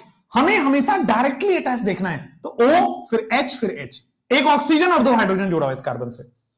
इस कार्बन से 1 फ्लोरीन, क्लोरीन, ब्रोमीन जुड़ा है। इस कार्बन से 1 आयोडीन और 2 हाइड्रोजन जुड़ा है। अब प्रायोरिटी डिसाइड करो। ध्यान दो, यहां पे हाइड्रोजन है, यहां पे ऑक्सीजन है, किसको प्रायोरिटी दोगे? ऑक्सीजन वाले को प्रायोरिटी दे दोगे, हाइड्रोजन वाले को लेस प्रायोरिटी मिल जाएगी। यहां आओगे, Br को प्रायोरिटी दोगे, आयोडीन को प्रायोरिटी दोगे, इसीलिए डिक्रीजिंग ऑर्डर में लिखना जरूरी है। Br को प्रायोरिटी दोगे, आयोडीन को प्रायोरिटी दोगे। सर मोर एटॉमिक नंबर को प्रायोरिटी दे देंगे, लेस एटॉमिक नंबर को प्रायोरिटी नहीं दे पाएंगे। और हायर प्रायोरिटी अगर सेम साइड पे नहीं है, इनेमी है, अपोजिट साइड है, एंटीजन, ई आ गया है। बोलो समझ में आया कि नहीं आया? बोलो समझ में आया? अगर मान लो कुछ कंडीशंस में ये समझ नहीं आया तो लेट सॉल्व दिस, और मैं दावा करता हूं ये तो समझ में आएगा ही आएगा। कुछ कंडीशन से मान लो पहली बार में कई लोगों को नहीं समझ आता, कोई बड़ी बात नहीं, लेट सॉल्व दिस नाउ। आ जाओ। तो सर यहां पे बड़ी सिंपल है, ये है आपके पास कार्बन अटैच्ड है, यहां पे भी आपके पास कार्बन अटैच्ड है, यहां पे भी आपके पास कार्बन अटैच्ड है। आ जाओ। सर क्या ये जीआई शो करेगा? ऑब्वियसली लेफ्ट में भी मिथाइल इथाइल है और इधर इथाइल हाइड्रोजन है, लेफ्ट में भी राइट में भी दोनों साइड वो है, डिफरेंट है, इसलिए जीआई शो कर रहा है। अब सिस ट्रांस नहीं हो सकता, हो सकता है, ये ट्रांस सिस्टम है। सिस ट्रांस भी हो सकता है, देख लो बेटा, ये देखो दोनों सेम अपोजिट साइड में, सेम ग्रुप अपोजिट साइड में ट्रांस भी हो सकता है, ठीक है। तो ये ट्रांस भी है, ट्रांसफॉर्म है जी, इसका सिस भी होगा, अगर सेम साइड कर दो तो सिस भी बन जाएगा। अच्छा जी, अब मुझे बताओ कि सर ठीक है ट्रांस है, बट ई है कि जेड है? ई है कि जेड है? सेम एंटी नहीं हो सकता, बट ई है कि जेड है? तो आ जाओ। सर इधर पहला अटैच्ड एटम कार्बन है, डायरेक्टली अटैच्ड एटम कार्बन, यहां भी डायरेक्टली अटैच्ड एटम कार्बन है। अगर पहला अटैच एटम सेम हो जाए तो फिर ब्रैकेट बना के रिमेनिंग लिख दो, इस कार्बन से और क्या जुड़ा होगा? तो इस कार्बन से बेटा 3 हाइड्रोजन जुड़ा होगा, बड़ा सिंपल हो गया। इधर वाले से आ जाओ, इस कार्बन से भी आपके पास क्या जुड़ा होगा? तो देख लो, इस कार्बन से एक कार्बन जुड़ा होगा, देखो इस कार्बन से एक कार्बन जुड़ा है और बाकी के 2 हाइड्रोजन जुड़े हैं, एकदम सही है, डिक्रीजिंग ऑर्डर में लिखना है। नेक्स्ट, इधर आप जाओगे, अरे सर इधर तो सिंपल है, इधर हाइड्रोजन डायरेक्टली अटैच्ड है, कार्बन डायरेक्टली अटैच्ड है, तो इसको प्रायोरिटी 1 मिल गया, इसको प्रायोरिटी 2 मिल गया, कार्बन और हाइड्रोजन डायरेक्टली अटैच्ड एटम से। बट यहां पे डायरेक्टली अटैच्ड एटम से देखो, हाइड्रोजन को दोगे, कार्बन को दोगे, कार्बन को प्रायोरिटी दोगे, हाइड्रोजन को नहीं दोगे। तो सर प्रायोरिटी ग्रुप्स अगर एनिमी है, अपोजिट साइड है, तो उसको हम ई बोल देते हैं। बोला एब्सोल्युटली क्लियर है? अब इजेड में कॉन्फिडेंस आ रहा है, थोड़ा थोड़ा और, थोड़ा है, थोड़े की जरूरत है बच्चे। 5-10 सेकंड लीजिए और इनमें क्वेश्चन करके बताइए कि कौन ई है कौन जेड है। 5-10 क्वेश्चन लो, 4 क्वेश्चन आपके 5-10 सेकंड लो और चारों में 5-5 लगाओ और क्वेश्चन बताओ मुझे कि कौन ई है कौन जेड है। थोड़ा थोड़ा आ रहा है, यस। अभी मैं पूरा पूरा करके भेजूंगा बेटा, थोड़ा है, थोड़े की जरूरत है, थोड़ा मैंने करवा दिया, थोड़ा भी करूंगा।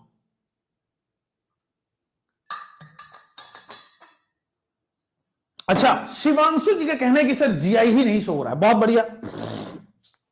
पहले वाले में बच्चों ये जीआई शो नहीं हो रहा, ओके, तो अगर जीआई शो नहीं हो रहा है तो ना तो सिस ट्रांस होगा, ना तो C90 होगा, ना तो इजेड होगा। इस क्वेश्चन में आ जाओ, विल इट शो जीआई और नॉट? क्या ये जीआई शो करेगा या नहीं करेगा? क्या ये जीआई शो करेगा नहीं करेगा? तो आपने देखा कि दोनों राइट वाले पे ही जीआई क्या है, सेम नहीं हो रहा है, सेम हो रहा है, दोनों राइट वाले सेम है इसलिए जीआई नहीं हो रहा है, दोनों लेफ्ट वाले सेम है इसलिए जीआई नहीं हो रहा है। लेकिन ये वाले के बारे में बताओ, सवाल तो यही है, लेकिन ये वाले के बारे में बताओ कि क्या ये सेम है कि क्या ये डिफरेंट है, कि क्या ये क्या है? तेरी ओर तेरी ओर तेरी ओर हाय रब्बा।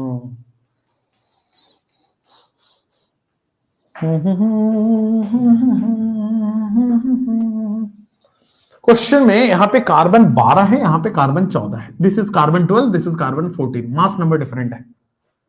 क्लोरीन का 35.5 है और एक 37 है, क्लोरीन का दिस इज 35.5 है और ये 37 है, ठीक है। एक 16-18 दे दो, मैक्सिमम यही हो सकता है। चलो क्वेश्चन में अब चेंज कर दिया हमने, नाउ यू डू दिस। अब क्वेश्चन में चेंज कर दिया, अब चारों करेंगे। तो देखो, डायरेक्टली अटैच एटम का एटॉमिक नंबर अगर सेम है तो मास नंबर कंपेयर करना था, रूल 2। अगर देखो यहां पे एटॉमिक नंबर दोनों का सेम है बट मास नंबर ज्यादा है ड्यूटेरियम का, एटॉमिक नंबर सेम है बट मास नंबर ज्यादा है ड्यूटेरियम का, उसको मिल गया। एटॉमिक नंबर सेम है बट मास नंबर ज्यादा है तो उसको प्रायोरिटी मिल गई। तो पहले वाले में आंसर आने वाला है बेटा आपके पास ई, फर्स्ट वन का आंसर आपके पास आने वाला है ई। सेकंड आ जाइए, हाइड्रोजन है, कार्बन है, कार्बन को प्रायोरिटी मिलेगी, हाइड्रोजन को नहीं मिलेगी। इधर आ जाओ, मोर मास नंबर को प्रायोरिटी मिलेगी, इसको नहीं मिलेगी। तो हायर प्रायोरिटी ग्रुप अगर अपोजिट साइड पे है, एनिमी है, ई हो जाएगा। हायर ग्रुप अगर अपोजिट साइड पे एनिमी है, ई हो जाएगा। नीचे आ जाओ सर, यहां पे जैसे आप आओगे, sir this is priority number 1, this is priority number 2, again this is priority number 1, this is priority number 2। तो देखोगे अगर higher group priority opposite side है तो this is E, higher group priority opposite side है तो this is ई। आगे बढ़ जाओ। एटॉमिक नंबर सेम है, मास नंबर डिफरेंट है, एटॉमिक नंबर सेम है, मास नंबर डिफरेंट है। नीचे आ जाओ। यहां पे डायरेक्टली अटैच एटम कार्बन है, डायरेक्टली अटैच एटम ऑक्सीजन है।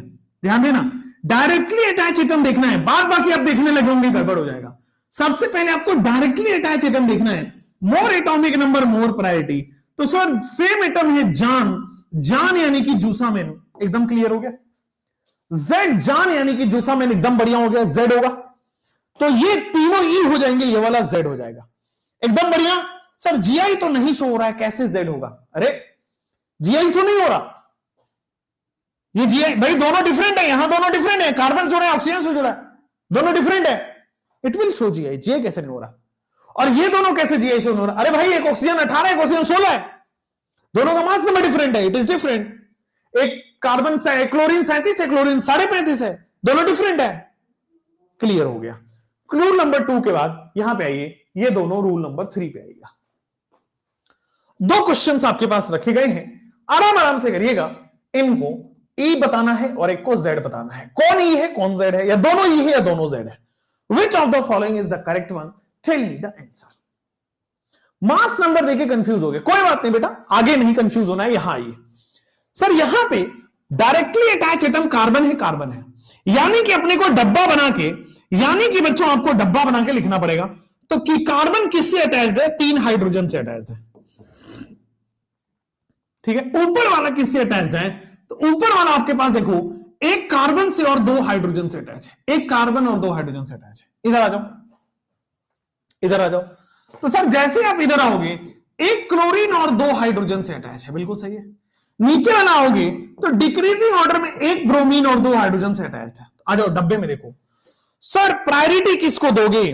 तो priority will be given to, यहां पे this is priority number 1, this is priority number 2। Right side में देखोगे, क्लोरीन में ब्रोमीन में हायर एटॉमिक नंबर को प्रायोरिटी मिल गई, और ये बन गया आपके सामने priority groups on opposite side, that is E. Priority groups on opposite side, that is E. ये वाले के बारे में क्या ख्याल है?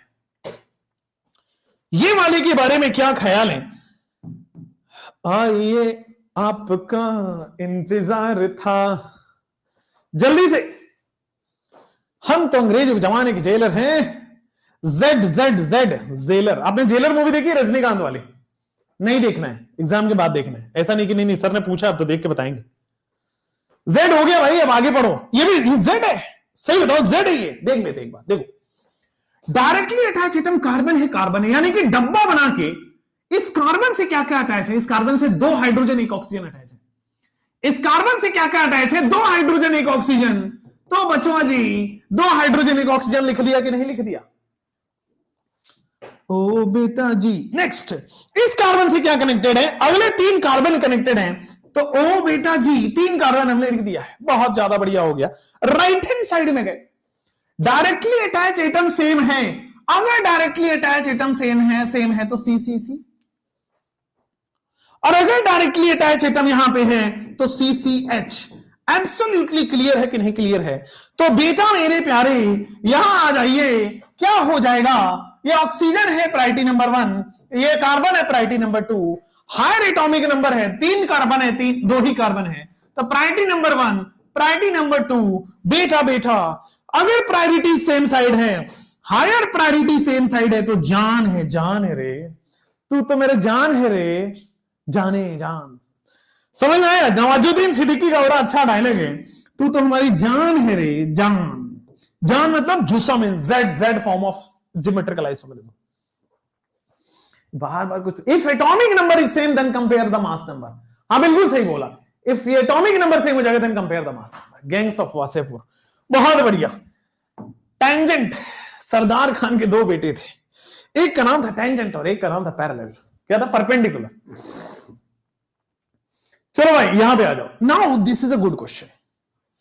अब मैंने आपको ये रूल नंबर 4 बता रहा हूं मैं। रूल नंबर 1 क्लियर हो गया, रूल नंबर 2 क्लियर हो गया, रूल नंबर 3 भी क्लियर हो गया कि अगर एटॉमिक नंबर सेम हो रहा है तो कैसे हम वो डब्बा बना रहे हैं। अगर पहला एटम सेम है तो दूसरे एटम तक कैसे डब्बा बना के डिफरेंस क्रिएट कर रहे हैं। रूल नंबर 4 पे आते हैं। आइए रूल नंबर 4 देखते हैं। जब आपके पास डबल बॉन्ड्स हो तो आपको डमी एटम बनाना है। How, please see here. Dummy atom बनाना है। How, please see here. ध्यान देना, ये C double bond C as it is है। ये C double bond C as it is है। ठीक है भाई, डमी एटम बनाना है। Please make it very clear. सब लोग मेरी तरफ गौर से देखेंगे। ये अटैच्ड है, देखो ध्यान से, इससे कार्बन और ऑक्सीजन अटैच है, राइट। अब डबल बॉन्ड को सिंगल बॉन्ड में कन्वर्ट करना है। देखो हमने क्या किया, बाकी को भूल जाओ, इन सबको भूल जाओ, केवल ये वाला पार्ट देखो, COH वाला, सी का डबल बॉन्ड OH वाला पार्ट देखो। अब क्या होगा कि सर डबल बॉन्ड को हमने सिंगल में कन्वर्ट कर दिया। हाँ, डबल बॉन्ड को सिंगल में कन्वर्ट किया। तो हमने कार्बन का एक बॉन्ड हटाया, ऑक्सीजन का एक बॉन्ड हटाया। अब हमें डमी एटम बना के दिखाना पड़ता है। देखो हम डबल बॉन्ड को डमी एटम बना के दिखाएंगे, यानी कि इस ऑक्सीजन से कार्बन जुड़ा हुआ था, हमने डमी एटम बनाया, और इस कार्बन से एक ऑक्सीजन जुड़ा हुआ था, हमने डमी एटम बनाया। कैन यू सी हमने क्या किया? सर देखो, कार्बन ऑक्सीजन पहले डबल बॉन्ड था। सब लोगों का फोकस यहां होना चाहिए, डबल बॉन्ड को कैसे डमी एटम से रिप्लेस कर रहे हैं मैं सिखा रहा हूं। अब ये डबल बॉन्ड अगर आपने हटाया तो इसके पास भी एक बॉन्ड फ्री हो गया, इसके पास भी एक बॉन्ड की कमी हो गई। जो बॉन्ड की कमी हुई है उसको हम डमी एटम से पूरी करते हैं। तो देखो, इस कार्बन से किसका बॉन्ड हटाया? ऑक्सीजन का बॉन्ड हटाया। इस ऑक्सीजन से किसका बॉन्ड हटाया? कार्बन का बॉन्ड हटाया। तो ये डमी एटम की बॉन्ड्स होती है। क्लियर हुआ? जैसे नीचे आ जाओ, नीचे नहीं, पहले मैं लेफ्ट इस वाले को बता रहा हूं। सब लोग को फोकस यहां होना चाहिए। देखो कार्बन CH है तो मैंने हाइड्रोजन लगा दिया, यहां पे सर CH2 है यानी कि मैंने हाइड्रोजन लगा दिया। CH2 यानी कि हाइड्रोजन लगा दिया। अब देखो, अगर ऐसा रहता तो डबल बॉन्ड है, कार्बन डबल बॉन्ड कार्बन, अगर ऐसा रहता तो डबल बॉन्ड है। लेकिन अगर ऐसा नहीं है, तो ध्यान दीजिएगा, अगर नहीं है तो इसका एक बॉन्ड हमने खत्म किया और इसका एक बॉन्ड हमने खत्म किया, तो डमी बॉन्ड बनाना पड़ेगा डमी एटम के थ्रू। अगर डबल बॉन्ड को सिंगल बॉन्ड में कन्वर्ट किया तो इसका बॉन्ड हमने खाली किया। कौन सा बॉन्ड खाली? देखो कार्बन से कार्बन जुड़ा हुआ था, वो वाला बॉन्ड हमने हटाया, कार्बन से कार्बन। और इसका कौन सा बॉन्ड है? वो भी कार्बन से कार्बन जुड़ा हुआ था, तो इसका भी कार्बन से कार्बन जुड़ा वाला बॉन्ड हमने हटाया। तो आपको समझ में आ गया होगा कि हम डमी एटम कैसे बना रहे हैं। समझ में आया? अब थोड़ा राइट हैंड साइड में आओ बच्चों, थोड़ा राइट हैंड साइड में आओ, इधर आओ। राइट हैंड साइड में सर सारे डबल ट्रिपल बॉन्ड को तोड़ दिया, सारे डबल ट्रिपल बॉन्ड तोड़ दिया है, एकदम सही है। देखो भाई, सारे डबल और ट्रिपल बॉन्ड जितने थे सब हटा दिया, सिंगल बॉन्ड रख दिया। लेकिन इस कार्बन से हमने दो बॉन्ड गायब किया। कौन से? दोनों कार्बन वाले बॉन्ड। इस कार्बन से हमने दो बॉन्ड फ्री किया है, दोनों कार्बन से जुड़े हुए थे। इस वाले कार्बन की भी दो बॉन्ड हमने कम किया है, इस वाले कार्बन की भी दो बॉन्ड हमने कम किया है और दोनों कार्बन से जुड़े हुए। इस वाले कार्बन की भी हमने दो बॉन्ड कम किया और दोनों कार्बन से जुड़े हुए। बहुत ज्यादा बढ़िया। नेक्स्ट आ जाओ sir, C triple bond N की बात करोगे, C और N। C triple bond N की बात करोगे, C और N। अच्छा, C और N।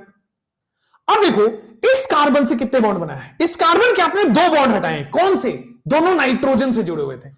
इस कार्बन के आपने दो बॉन्ड हटाए हैं, दोनों नाइट्रोजन से जुड़े हुए थे।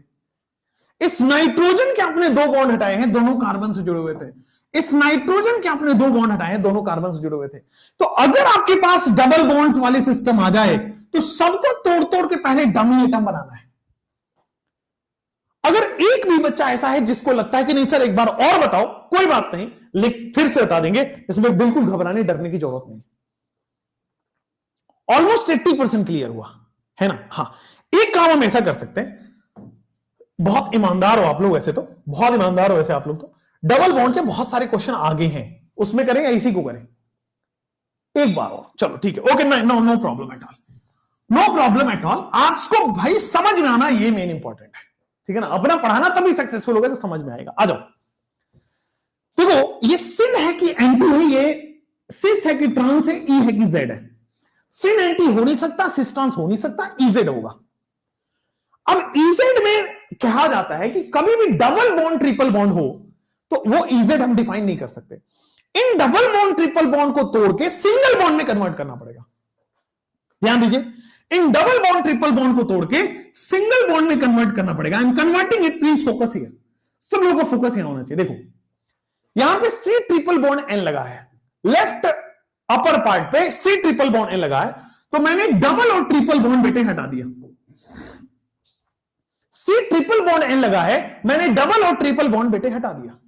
अच्छा भाई, तो इस कार्बन से हमने डबल दो बॉन्ड हटा दिए हैं। वो कौन से दो बॉन्ड थे? इस नाइट्रोजन से भी हमने दो बॉन्ड हटाए, वो कौन से दो बॉन्ड थे?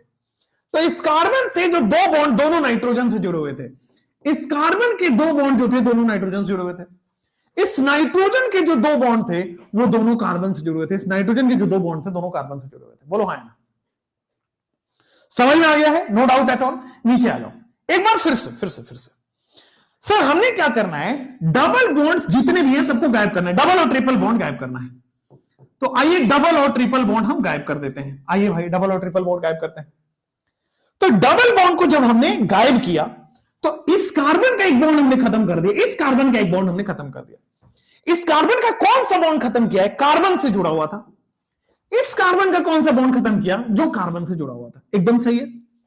हमने डबल बॉन्ड को सिंगल बॉन्ड में डमी एटम जोड़ के बना दिया। अगर हम राइट हैंड साइड पे जाते हैं, फोकस करना बच्चों, यहां पे सिंगल बॉन्ड्स को एज इट इज रख देंगे, डबल बॉन्ड्स को हमने हटाया। अब चूंकि डबल बॉन्ड्स को हटाया है तो यहां पे आपके पास एक एटम जुड़ा हुआ है, यहां पे एक एटम, दोनों, एक कार्बन से बॉन्ड हटाया, ऑक्सीजन से हटाया। ऑक्सीजन से कौन सा बॉन्ड हटाया? जो कार्बन से जुड़ा होता। और कार्बन से कौन सा बॉन्ड हटाया? जो ऑक्सीजन से जुड़ा था।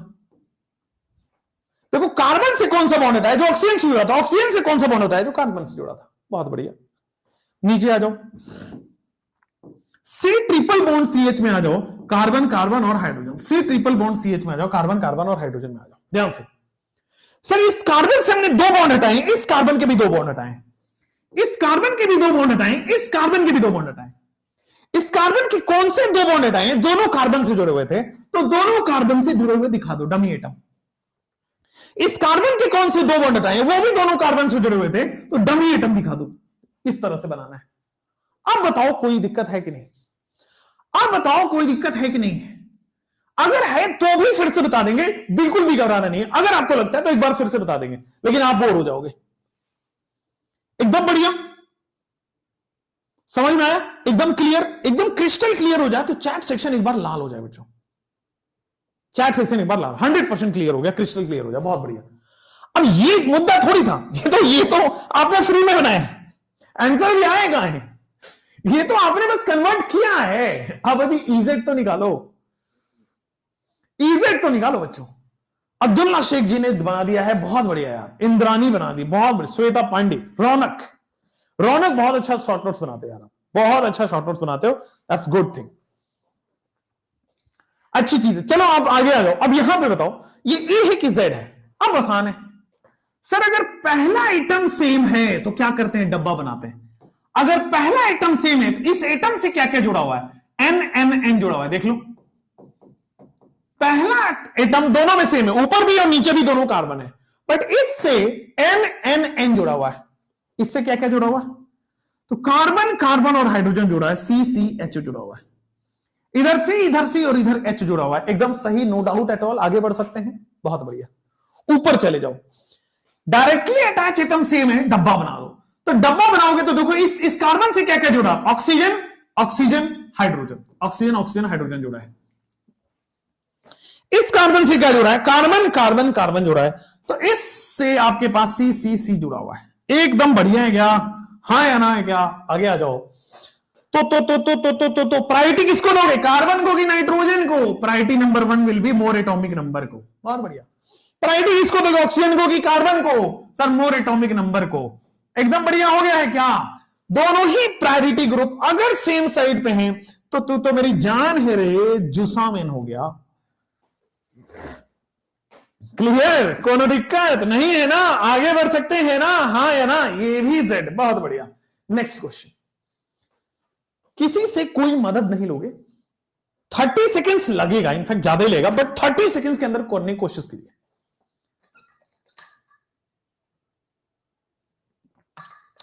है ना? वो इसमें ऐसा बोलता है ना, रे फगुनिया तू तो मेरी जान है रे। कौन सा मूवी है ये? वसेपुर तो नहीं है, देखो दैट इज नॉट वसेपुर। रे फगुनिया, ये भी जेड। अच्छा देखते हैं जेड है कि ई, अभी पता करेंगे।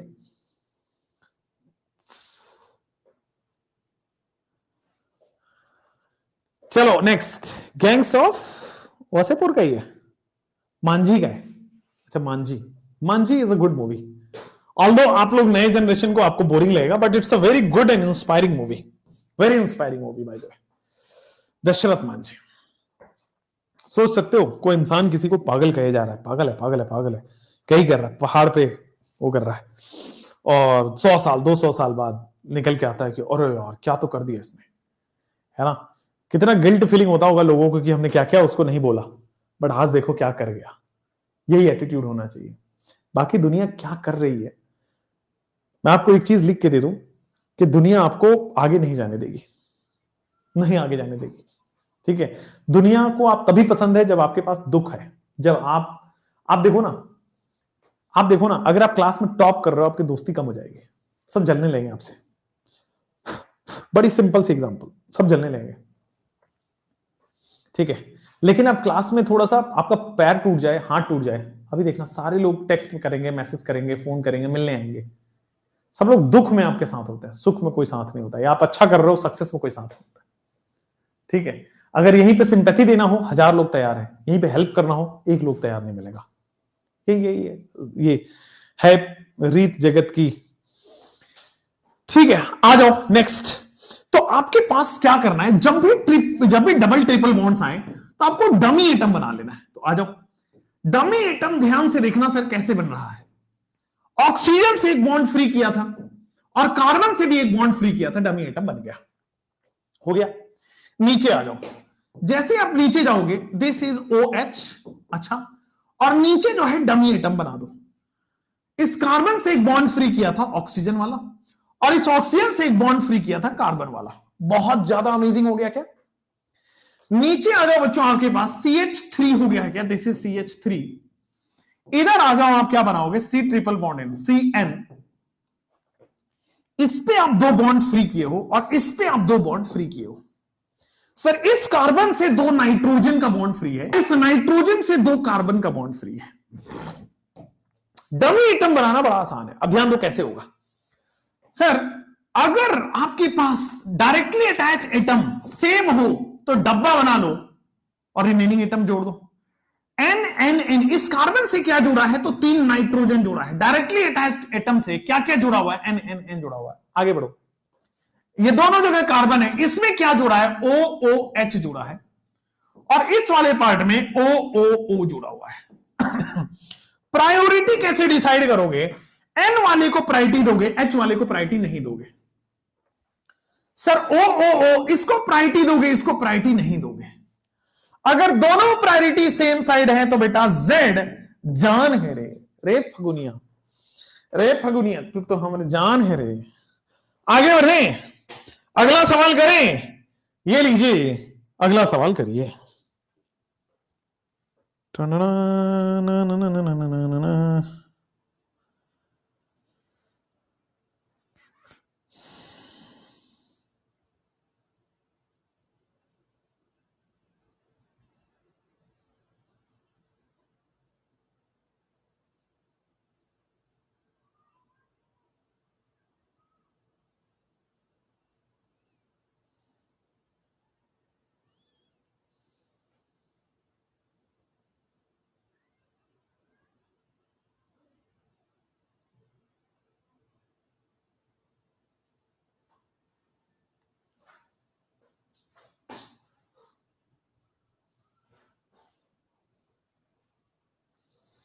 चलो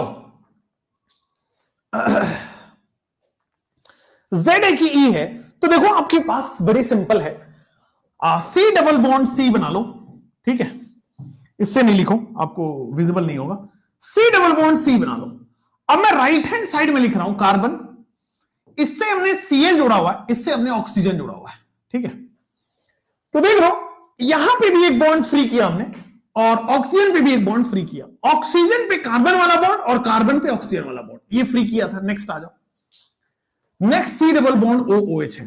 तो OH तो जोड़ी दो, डबल बॉन्ड को सिंगल बॉन्ड में कन्वर्ट किया, यहां पे चला गया है आपके सामने C और यहां पे चला गया है बेटा आपके सामने O। वेरी वेरी नाइस हो गया। जैसे ही आप जाओगे यहां पे C डबल बॉन्ड OH, तो C फिर H फिर O है, तो आपके सामने क्या होगा, डबल बॉन्ड को सिंगल बॉन्ड में कन्वर्ट करोगे, ऑक्सीजन से जुड़ गया कार्बन और कार्बन से जुड़ गया ऑक्सीजन, बोलो हाँ। ऑक्सीजन से जुड़ गया कार्बन और कार्बन जुड़ गया ऑक्सीजन, ऊपर जाओगे तो आपके पास बड़ी सिंपल है CH2OH जुड़ा हुआ है बेटे। चलिए नेक्स्ट आप क्या करोगे सर, डब्बा बना दोगे, यहां पे आपके सामने OHH जुड़ा हुआ है, डब्बा बना दोगे OOH जुड़ा हुआ है, इधर बना दोगे OOCl जुड़ा हुआ है, ClOO जुड़ा हुआ है, डब्बा बना दोगे OOO जुड़ा हुआ है। ठीक है, बढ़िया। अब प्रायोरिटी डिसाइड कर लो, प्रायोरिटी आपके स्क्रीन पे है OOH OHH। सर ज्यादा प्रायोरिटी इसको, कम प्रायोरिटी इसको, इधर आ जाओ, ज्यादा प्रायोरिटी इसको, कम प्रायोरिटी इसको। Okay nice, very nice. तो अगर दोनों डिफरेंट साइड हैं तो बेटा ये ई एंटीजन होगा, अगर दोनों डिफरेंट साइड है इट इज ई एंटीजन होगा।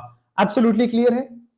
तो इस तरह के और सवाल भी आपके पास हैं, बट वो आप करेंगे, मैं एज अ होमवर्क दे दूंगा आपको। ठीक है बच्चों, वो एज अ होमवर्क मैं आपको दे दूंगा। नेक्स्ट, बहुत सारी इजेड कॉन्फ़िगरेशन के सवाल हैं। अब आते हैं last topic, that is counting of geometrical isomerism. ठीक है, लास्ट टॉपिक है, बड़ी सिंपल है, 1:15 तक तो आपकी क्लास है ही, तो आप पढ़ लीजिए, 15 मिनट है, कोई ऐसा धक्का मुक्की करना नहीं है ना, एकदम आराम से पढ़ना है। आइए, काउंटिंग ऑफ ज्योमेट्रिकल आइसोमेरिज्म दो तरीके से काउंट करेंगे। काउंटिंग ऑफ ज्योमेट्रिकल आइसोमेरिज्म दो तरीके से काउंट करेंगे, आइएगा, बड़ी सिंपल है। अगर मान लीजिए आपके पास अनसिमेट्रिकल है तो उसकी काउंटिंग हम, अनसिमेट्रिकल कंपाउंड है तो उसमें जीआई की काउंटिंग अलग होगी, और अगर आपके पास सिमेट्रिकल की काउंटिंग है तो उसकी काउंटिंग ऑफ जीआई अलग होगी। अनसिमेट्रिकल की काउंटिंग अलग तरीके से होगी, सिमेट्रिकल की काउंटिंग बच्चों अलग तरीके से होगी। अभी देखना, अनसिमेट्रिकल कंपाउंड है तो total number of GI is equal to 2 की पावर n। अनसिमेट्रिकल का अगर कंपाउंड है तो total number of GI is equal to 2 की पावर n। अब n क्या है, n is number of location showing GI. n क्या है, number of location showing geometrical isomerism. n का मतलब होता है number of location showing geometrical isomerism. n is number of location showing geometrical isomerism। अब आते हैं सिमेट्रिकल का मतलब क्या है। सिमेट्रिकल में आपके पास आ जाएगा टोटल जीआई क्या है। सिमेट्रिकल का मतलब है total geometrical isomerism is equal to 2 की पावर n माइनस 1 प्लस 2 की पावर p, 2 की पावर n माइनस 1 प्लस 2 की पावर p। अगर सिमेट्रिकल कंपाउंड है उसमें जीआई यही होगा। n का मतलब है number of location showing GI. n का सीधा मतलब है n is number of location showing GI, number of location showing geometrical isomerism. और p क्या है, p कैसे निकालोगे, p is equal to n by 2 minus 1 और p is equal to n minus 1 by 2। अगर n आपका इवन है तो p ऐसे निकालोगे, n आपका ऑड है तो p आप ऐसे निकालोगे। ये फॉर्मूले हैं बेटे, याद करने पड़ेंगे। ठीक है, n अगर 2 की पावर n माइनस 1 प्लस 2 की पावर p, n तो आपको क्लियर है, n इवन होने पे n यही है, n बाई 2 माइनस 1 जब n इवन है, n minus 1 by 2 that is n odd है। ठीक है, जब इवन होगा तभी तो 2 से डिवाइड हो पाएगा, और जब ऑड है तो डिवाइड नहीं हो पाएगा, इसलिए पहले माइनस करके डिवाइड करेंगे। इवन है तो पहले डिवाइड करेंगे फिर माइनस करेंगे, तब p निकल जाएगा। ऑड है तो पहले माइनस करेंगे फिर डिवाइड करेंगे। क्लियर हो गया। और इस तरह से आपको सिमेट्रिकल अनसिमेट्रिकल के जीआई के क्वेश्चंस करना है। ठीक है, क्लियर है, कोई प्रॉब्लम नहीं है। आगे बढ़ते हैं तो सिमेट्रिकल और अनसिमेट्रिकल में यहां पे आइएगा केस नंबर 1 अनसिमेट्रिकल अगर मान लीजिए है आपके पास, तो आपको देखना है how many total geometrical isomers are there, कितने जीआई बनेंगे। क्वेश्चन इस तरह से आएगा, how many GIs are possible. दो क्वेश्चन आपके पास दिया गया है, देखो यहां पे अनसिमेट्रिकल है दोनों, देखो एक तरफ मिथाइल एक तरफ क्लोरीन है, बट ये भी जीआई शो कर रहा है और ये भी जीआई शो कर रहा है। ठीक है, n की वैल्यू बेटा 2 है, अनसिमेट्रिकल है, और अगर अनसिमेट्रिकल है तो gi इक्वल टू 2 की power n, gi equal to 2 की पावर 2, यानी कि gi इक्वल टू 4। अनसिमेट्रिकल है तो ज्योमेट्रिकल आइसोमेरिज्म इज 2 की पावर 4। आगे बढ़े क्या? यहां पे आप देखोगे ये भी gi शो कर रहा है, ये भी gi शो कर रहा है, और ये भी gi शो कर रहा है, और अनसिमेट्रिकल होने की वजह से gi इज इक्वल टू 2 की power n, gi is equal to 2 की power 3, gi is equal to 8। Unsymmetrical में ज्योमेट्रिकल आइसोमेरिज्म 2 की पावर 8 है, 2 की पावर 3 है, यानी कि 8 है। अनसिमेट्रिकल में ज्योमेट्रिकल आइसोमेरिज्म 2 की पावर n होगा, दैट इज 2 की पावर 3 होगा, दैट इज 8 होगा। अगर अनसिमेट्रिकल कंपाउंड है तो आपको बस ये देखना है n क्या कहां से gi हो रहा है, दैट इज n। अनसिमेट्रिकल है 2 की पावर n लगा दो, आंसर आ जाएगा। जैसे यहां हो, क्या इसमें हम बता सकते हैं अनसिमेट्रिकल है सिमेट्रिकल है? क्या हम इसमें बता सकते हैं अनसिमेट्रिकल है सिमेट्रिकल है? जल्दी, 4 या 8, दोनों क्वेश्चन का आंसर क्या होने वाला है? 4 4 8 8 या 8 4, या कुछ भी नहीं, आंसर ही नहीं है इसका। ये वाला बेटा पीवाईक्यू है, ये वाला, this one is PYQ. Calculate करते, ये भी जीआई शो कर रहा है, ये भी जीआई शो कर रहा है। एन की वैल्यू 2 है, अनसिमेट्रिकल भी है, यानी कि 2 की पावर 2 आंसर आ जाएगा 4। 2 की पावर n से अनसिमेट्रिकल का आंसर आता है 2 की पावर 2 4। यहां आ जाओ, आप देखोगे तो ये भी जीआई शो कर रहा है डिफरेंट डिफरेंट, ये भी जीआई शो कर रहा है डिफरेंट डिफरेंट। तो अनसिमेट्रिकल तो है ही, एक तरफ इथाइल एक तरफ मिथाइल है, इधर इथाइल इधर मिथाइल है। 2 की पावर n से आंसर आ जाएगा, 2 की पावर 2 से आंसर आ जाएगा, 4 से आंसर आ जाएगा। जितना जल्दी मैं कर रहा हूं उतना से फास्ट हो जा रहा है। 4,4 दोनों में। अगर मान लो इसका आंसर पूछना है, क्या होगा? 4,4 होगा, क्या होगा? 8,4 होगा। व्हाट? सिमेट्रिकल है अनसिमेट्रिकल है? सिमेट्रिकल है अनसिमेट्रिकल है? दोनों ही अनसिमेट्रिकल है। इधर आइसोप्रोपाइल है, इधर मिथाइल है, इधर क्लोरीन है, इधर क्लोरीन नहीं है। तो बीचों अनसिमेट्रिकल का मतलब बीचों बीच काटोगे तो बराबर बराबर नहीं मिलेगा। अनसिमेट्रिकल का मतलब बीचों बीच काटोगे बराबर बराबर नहीं मिलेगा। अच्छा जी, तो आपके पास n की वैल्यू क्या 3 दिख रहा है? ये अगर n की वैल्यू 3 दिख रहा है तो 2 की पावर 3 यानी कि 8 GI विल बी पॉसिबल। यहां पे आप देखोगे 1 2 ओके, और यहां पे n की वैल्यू 2 है कि 3 है, यहां पे n की वैल्यू 2 है कि 3 है। n की वैल्यू अगर आप कंफ्यूज हो रहे हैं तो आप गधे हैं बिल्कुल। n की वैल्यू 4 लिखने वाले बहुत बढ़िया बेटे, n की वैल्यू 3 है। अरे लल्ला, ये तो जीआई शो कर ही रहा है, दोनों साइड डिफरेंट है। ये तो जीआई शो कर ही रहा है, दोनों साइड डिफरेंट है। साइक्लोएल्केन भी तो जीआई शो कर रहा है, किसी भी 2 sp3 पर 2 डिफरेंट एटम हो, किसी भी 2 sp3 एटम पर 2 डिफरेंट ग्रुप हो। इस sp3 पर भी 2 डिफरेंट ग्रुप है, इस sp3 पर भी 2 डिफरेंट ग्रुप है। तो ये भी तो है सर, साइक्लोएल्केन भी जीआई शो हो रहा है और डबल बॉन्ड भी जीआई शो हो रहा है। Number of places showing GI is 3, unsymmetrical है 2 की पावर 3। आगे बढ़ते हुए अगला सवाल करते हैं, क्या ये जीआई शो हो रहा है? देखो अनसिमेट्रिकल, ये मैंने खुद ही बता दिया आपको, अनसिमेट्रिकल खुद ही बता दिया। Tell me the number of sites showing GI, tell me the answer, सीधा बताओ। 4 है, 8 है, 9 है, 12 है, व्हाट है, क्या है? अनसिमेट्रिकल है। देखो एक तो ये जीआई शो कर रहा है, ये जीआई शो नहीं कर रहा है, ये दोनों जीआई शो कर रहे हैं, राइट। एन की वैल्यू 2 है, 2 की पावर 2 यानी कि 4 आंसर है। इधर आ जाओ, एक तो ये जीआई 2 ही जगह पॉसिबल ही है। n की वैल्यू 2 है, 2 की पावर 2 यानी कि 4 आंसर है। अनसिमेट्रिकल में 2 की power n is the answer, unsymmetrical में 2 की पावर 4 इज द आंसर। क्या ये जीआई शो कर रहा है, नहीं कर रहा? ये बताओ जरा, विल इट शो जीआई और नॉट? और अगर है तो कितना, टोटल कितना जीआई शो कर रहा है? पहले वाले में 1 है, 2 है, 8 है, 10 है, 15 है, 20 है, 16 है, 14 है, क्या है? 8 है, बिल्कुल सही, गुड क्वेश्चन। ये भी जीआई शो कर रहा है, ये भी जीआई शो कर रहा है, ये भी जीआई शो कर रहा है। क्वेश्चन भी अच्छा, जवाब भी अच्छा। 2 की power 3 that means 8 geometrical isomers are possible, 8 GI possible. क्या यहां भी 8 जीआई पॉसिबल है? नहीं पॉसिबल है। आइए तो बेटा आपके पास ओके ओके ओके ओके, केवल ये जीआई शो कर रहा है। ये ध्यान दीजिए, इवन क्यूमुलिन है, it will not show GI. Even cumulene will not show GI. बोलो बेटा, समझ में आया कि नहीं आया? तो केवल 2 की power 1 that is 2 is the answer. Even cumulene GI show नहीं करेगा। इसलिए आगे बढ़ते हुए अगला सवाल स्क्रीन पे ये रहा, कितने जीआई शो करेगा? How many GI it will show, कितने जीआई शो होगा, कितने जीआई शो होगा। आ जाओ, तो आपके पास देख लो सर ये 1 2 3, अब ये ऑड क्यूमुलिन है, अब बेटा ये ऑड क्यूमुलिन है, now it will also show GI, odd cumulene, cumulene, ठीक है, ये भी जीआई शो करेगा और ये नहीं करेगा।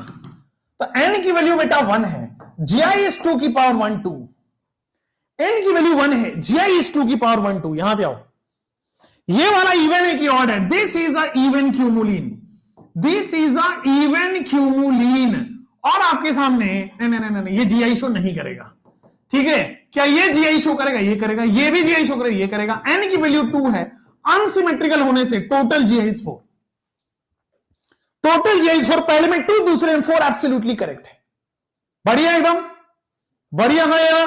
चलिए, तो अब आपके पास इस तरह के सवाल हैं counting the total number of geometrical isomerism वाले। अब आइए, अगर मान लीजिए आपके पास सिमेट्रिकल एंड का सवाल आता है, मान लीजिए आपके पास सिमेट्रिकल एंड का सवाल आ रहा है, अब मुझे बताओ कि ये तो बीचों बीच काटोगे बराबर आ रहा है, बीचों बीच काटोगे बराबर आ रहा है, अब बराबर वाला बताओ, क्या ये बीचों बीच काट के सिमेट्रिकल आ रहा है, हाँ आंसर बताओ।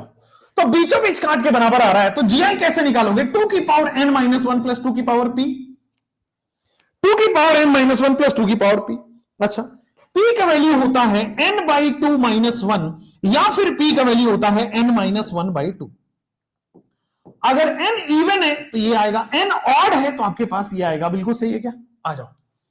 तो देखो n है 1, ये है 2, n की वैल्यू 2 है बेटा, n की वैल्यू यहां पे दिख गई 2 है। अच्छा, तो p निकाल लो सबसे पहले, that means 2 by 2 minus 1, that means 0। ओ भाई, p का वैल्यू आ रहा है 0, दैट्स नाइस, ठीक है, अब निकाल लो सर, तो what will be the answer, 2 की power n minus 1, that means 2 की पावर 2 माइनस 1 प्लस 2 की power p, that means answer आपके पास पता क्या आ रहा है, 2 की power 1 plus 1, that means answer 3 आ रहा है बेटा। 3 ज्योमेट्रिकल आइसोमरिज्म हो गए, 3 ज्योमेट्रिकल आइसोमरिज्म सबके आ रहे हैं। चलो इधर आ जाओ, ये भी सिमेट्रिकल है, देखो बीचों बीच काटोगे बराबर बराबर आ रहा है, सिमेट्रिकल है, बीचों बीच काटोगे बराबर बराबर आ रहा है। तो अगर सिमेट्रिकल है, कितने n है, n की वैल्यू 1 और 2 है, n की वैल्यू बेटा आपके सामने 2 है, तो क्या हो जाएगा, 2 की पावर n माइनस 1 प्लस 2 की पावर p, 2 की पावर 2 माइनस 1 प्लस 2 की पावर p। अगर n आपका इवन है तो n बाई 2 माइनस 1 करके आता है, दैट मीन्स 2 बाई 2 माइनस 1 करके आता है, दैट मीन्स 0 आता है, यानी कि 0, यानी कि फिर से आप देखोगे तो आंसर 3 आ रहा है, दोनों में ही आंसर 3 आ रहा है। तो सिमेट्रिकल पहचाना, अनसिमेट्रिकल पहचानना है, फॉर्मूला लगाना है, आंसर पाना है। सिमेट्रिकल पहचाना, अनसिमेट्रिकल पहचानना है, फॉर्मूला लगाना है, आंसर पाना है। कैलकुलेट, क्या ये सिमेट्रिकल है, ऑब्वियसली सिमेट्रिकल। ये देखो, इसको बीचों बीच काटोगे बराबर बराबर कट रहा है, सिमेट्रिकल है, बीचों बीच काटोगे बराबर बराबर कट रहा है, सिमेट्रिकल है। अब आ जाओ यहां पे, देन 1 2 3 4, n की वैल्यू बेटा 4 है, ठीक है, p की वैल्यू निकाल लो, n बाई 2 माइनस 1, तो कितना हो जाएगा, 4 बाई 2 माइनस 1, कितना हो जाएगा, 2 माइनस 1, दैट मीन्स आ जाएगा 1। तो p की वैल्यू आ गई सर आपके पास 1, तो इवन में आ जाएगा 2 की पावर n माइनस 1 प्लस 2 की पावर p, 2 की पावर 4 माइनस 1 प्लस 2 की पावर 1, 2 की पावर 3 प्लस 2 की पावर 1, दैट मीन्स आपके पास आ जाएगा बेटा 10 GI is possible in this case, 10 GI possible होंगे। ए में ऐसे ऑप्शन रहते हैं 8 9 10 11, ऐसे ऑप्शंस दिए जाते हैं आपको। Calculate the geometrical isomerism, calculate the GI, calculate the number of GI। कौन फोन कर रहा है,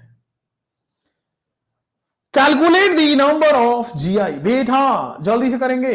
सिमेट्रिकल है अनसिमेट्रिकल है, पहली बात, कहीं से काटो बीचों बीच, सिमेट्रिकल है अनसिमेट्रिकल है, ला ला ला, सिमेट्रिकल अनसिमेट्रिकल है सर, देखने से पता चल गया अनसिमेट्रिकल है, कहीं से भी बीचों बीच काटोगे बराबर बराबर नहीं मिलेगा, अनसिमेट्रिकल। अच्छा, n की वैल्यू 3 है ना, अनसिमेट्रिकल है, n की वैल्यू 3 है क्या, अनसिमेट्रिकल है, n की वैल्यू 3 है, एब्सोल्युटली क्लियर है। चलो, तो क्या हो जाएगा, अनसिमेट्रिकल n की वैल्यू 3 है, क्या हो जाएगा, 2 की power n will be the answer.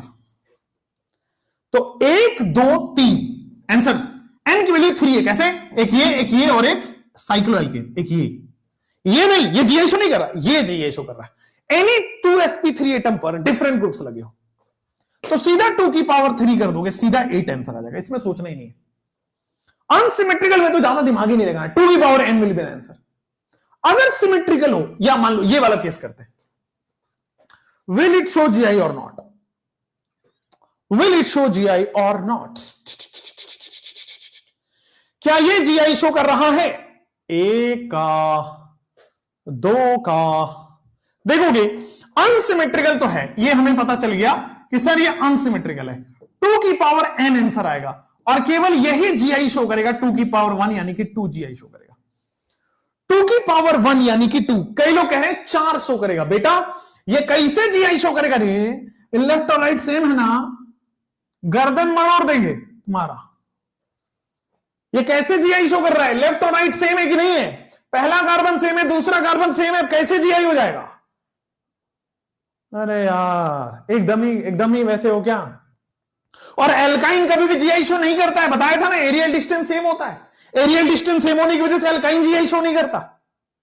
Okay, यहां पे आइए, क्या ये GI शो करेगा?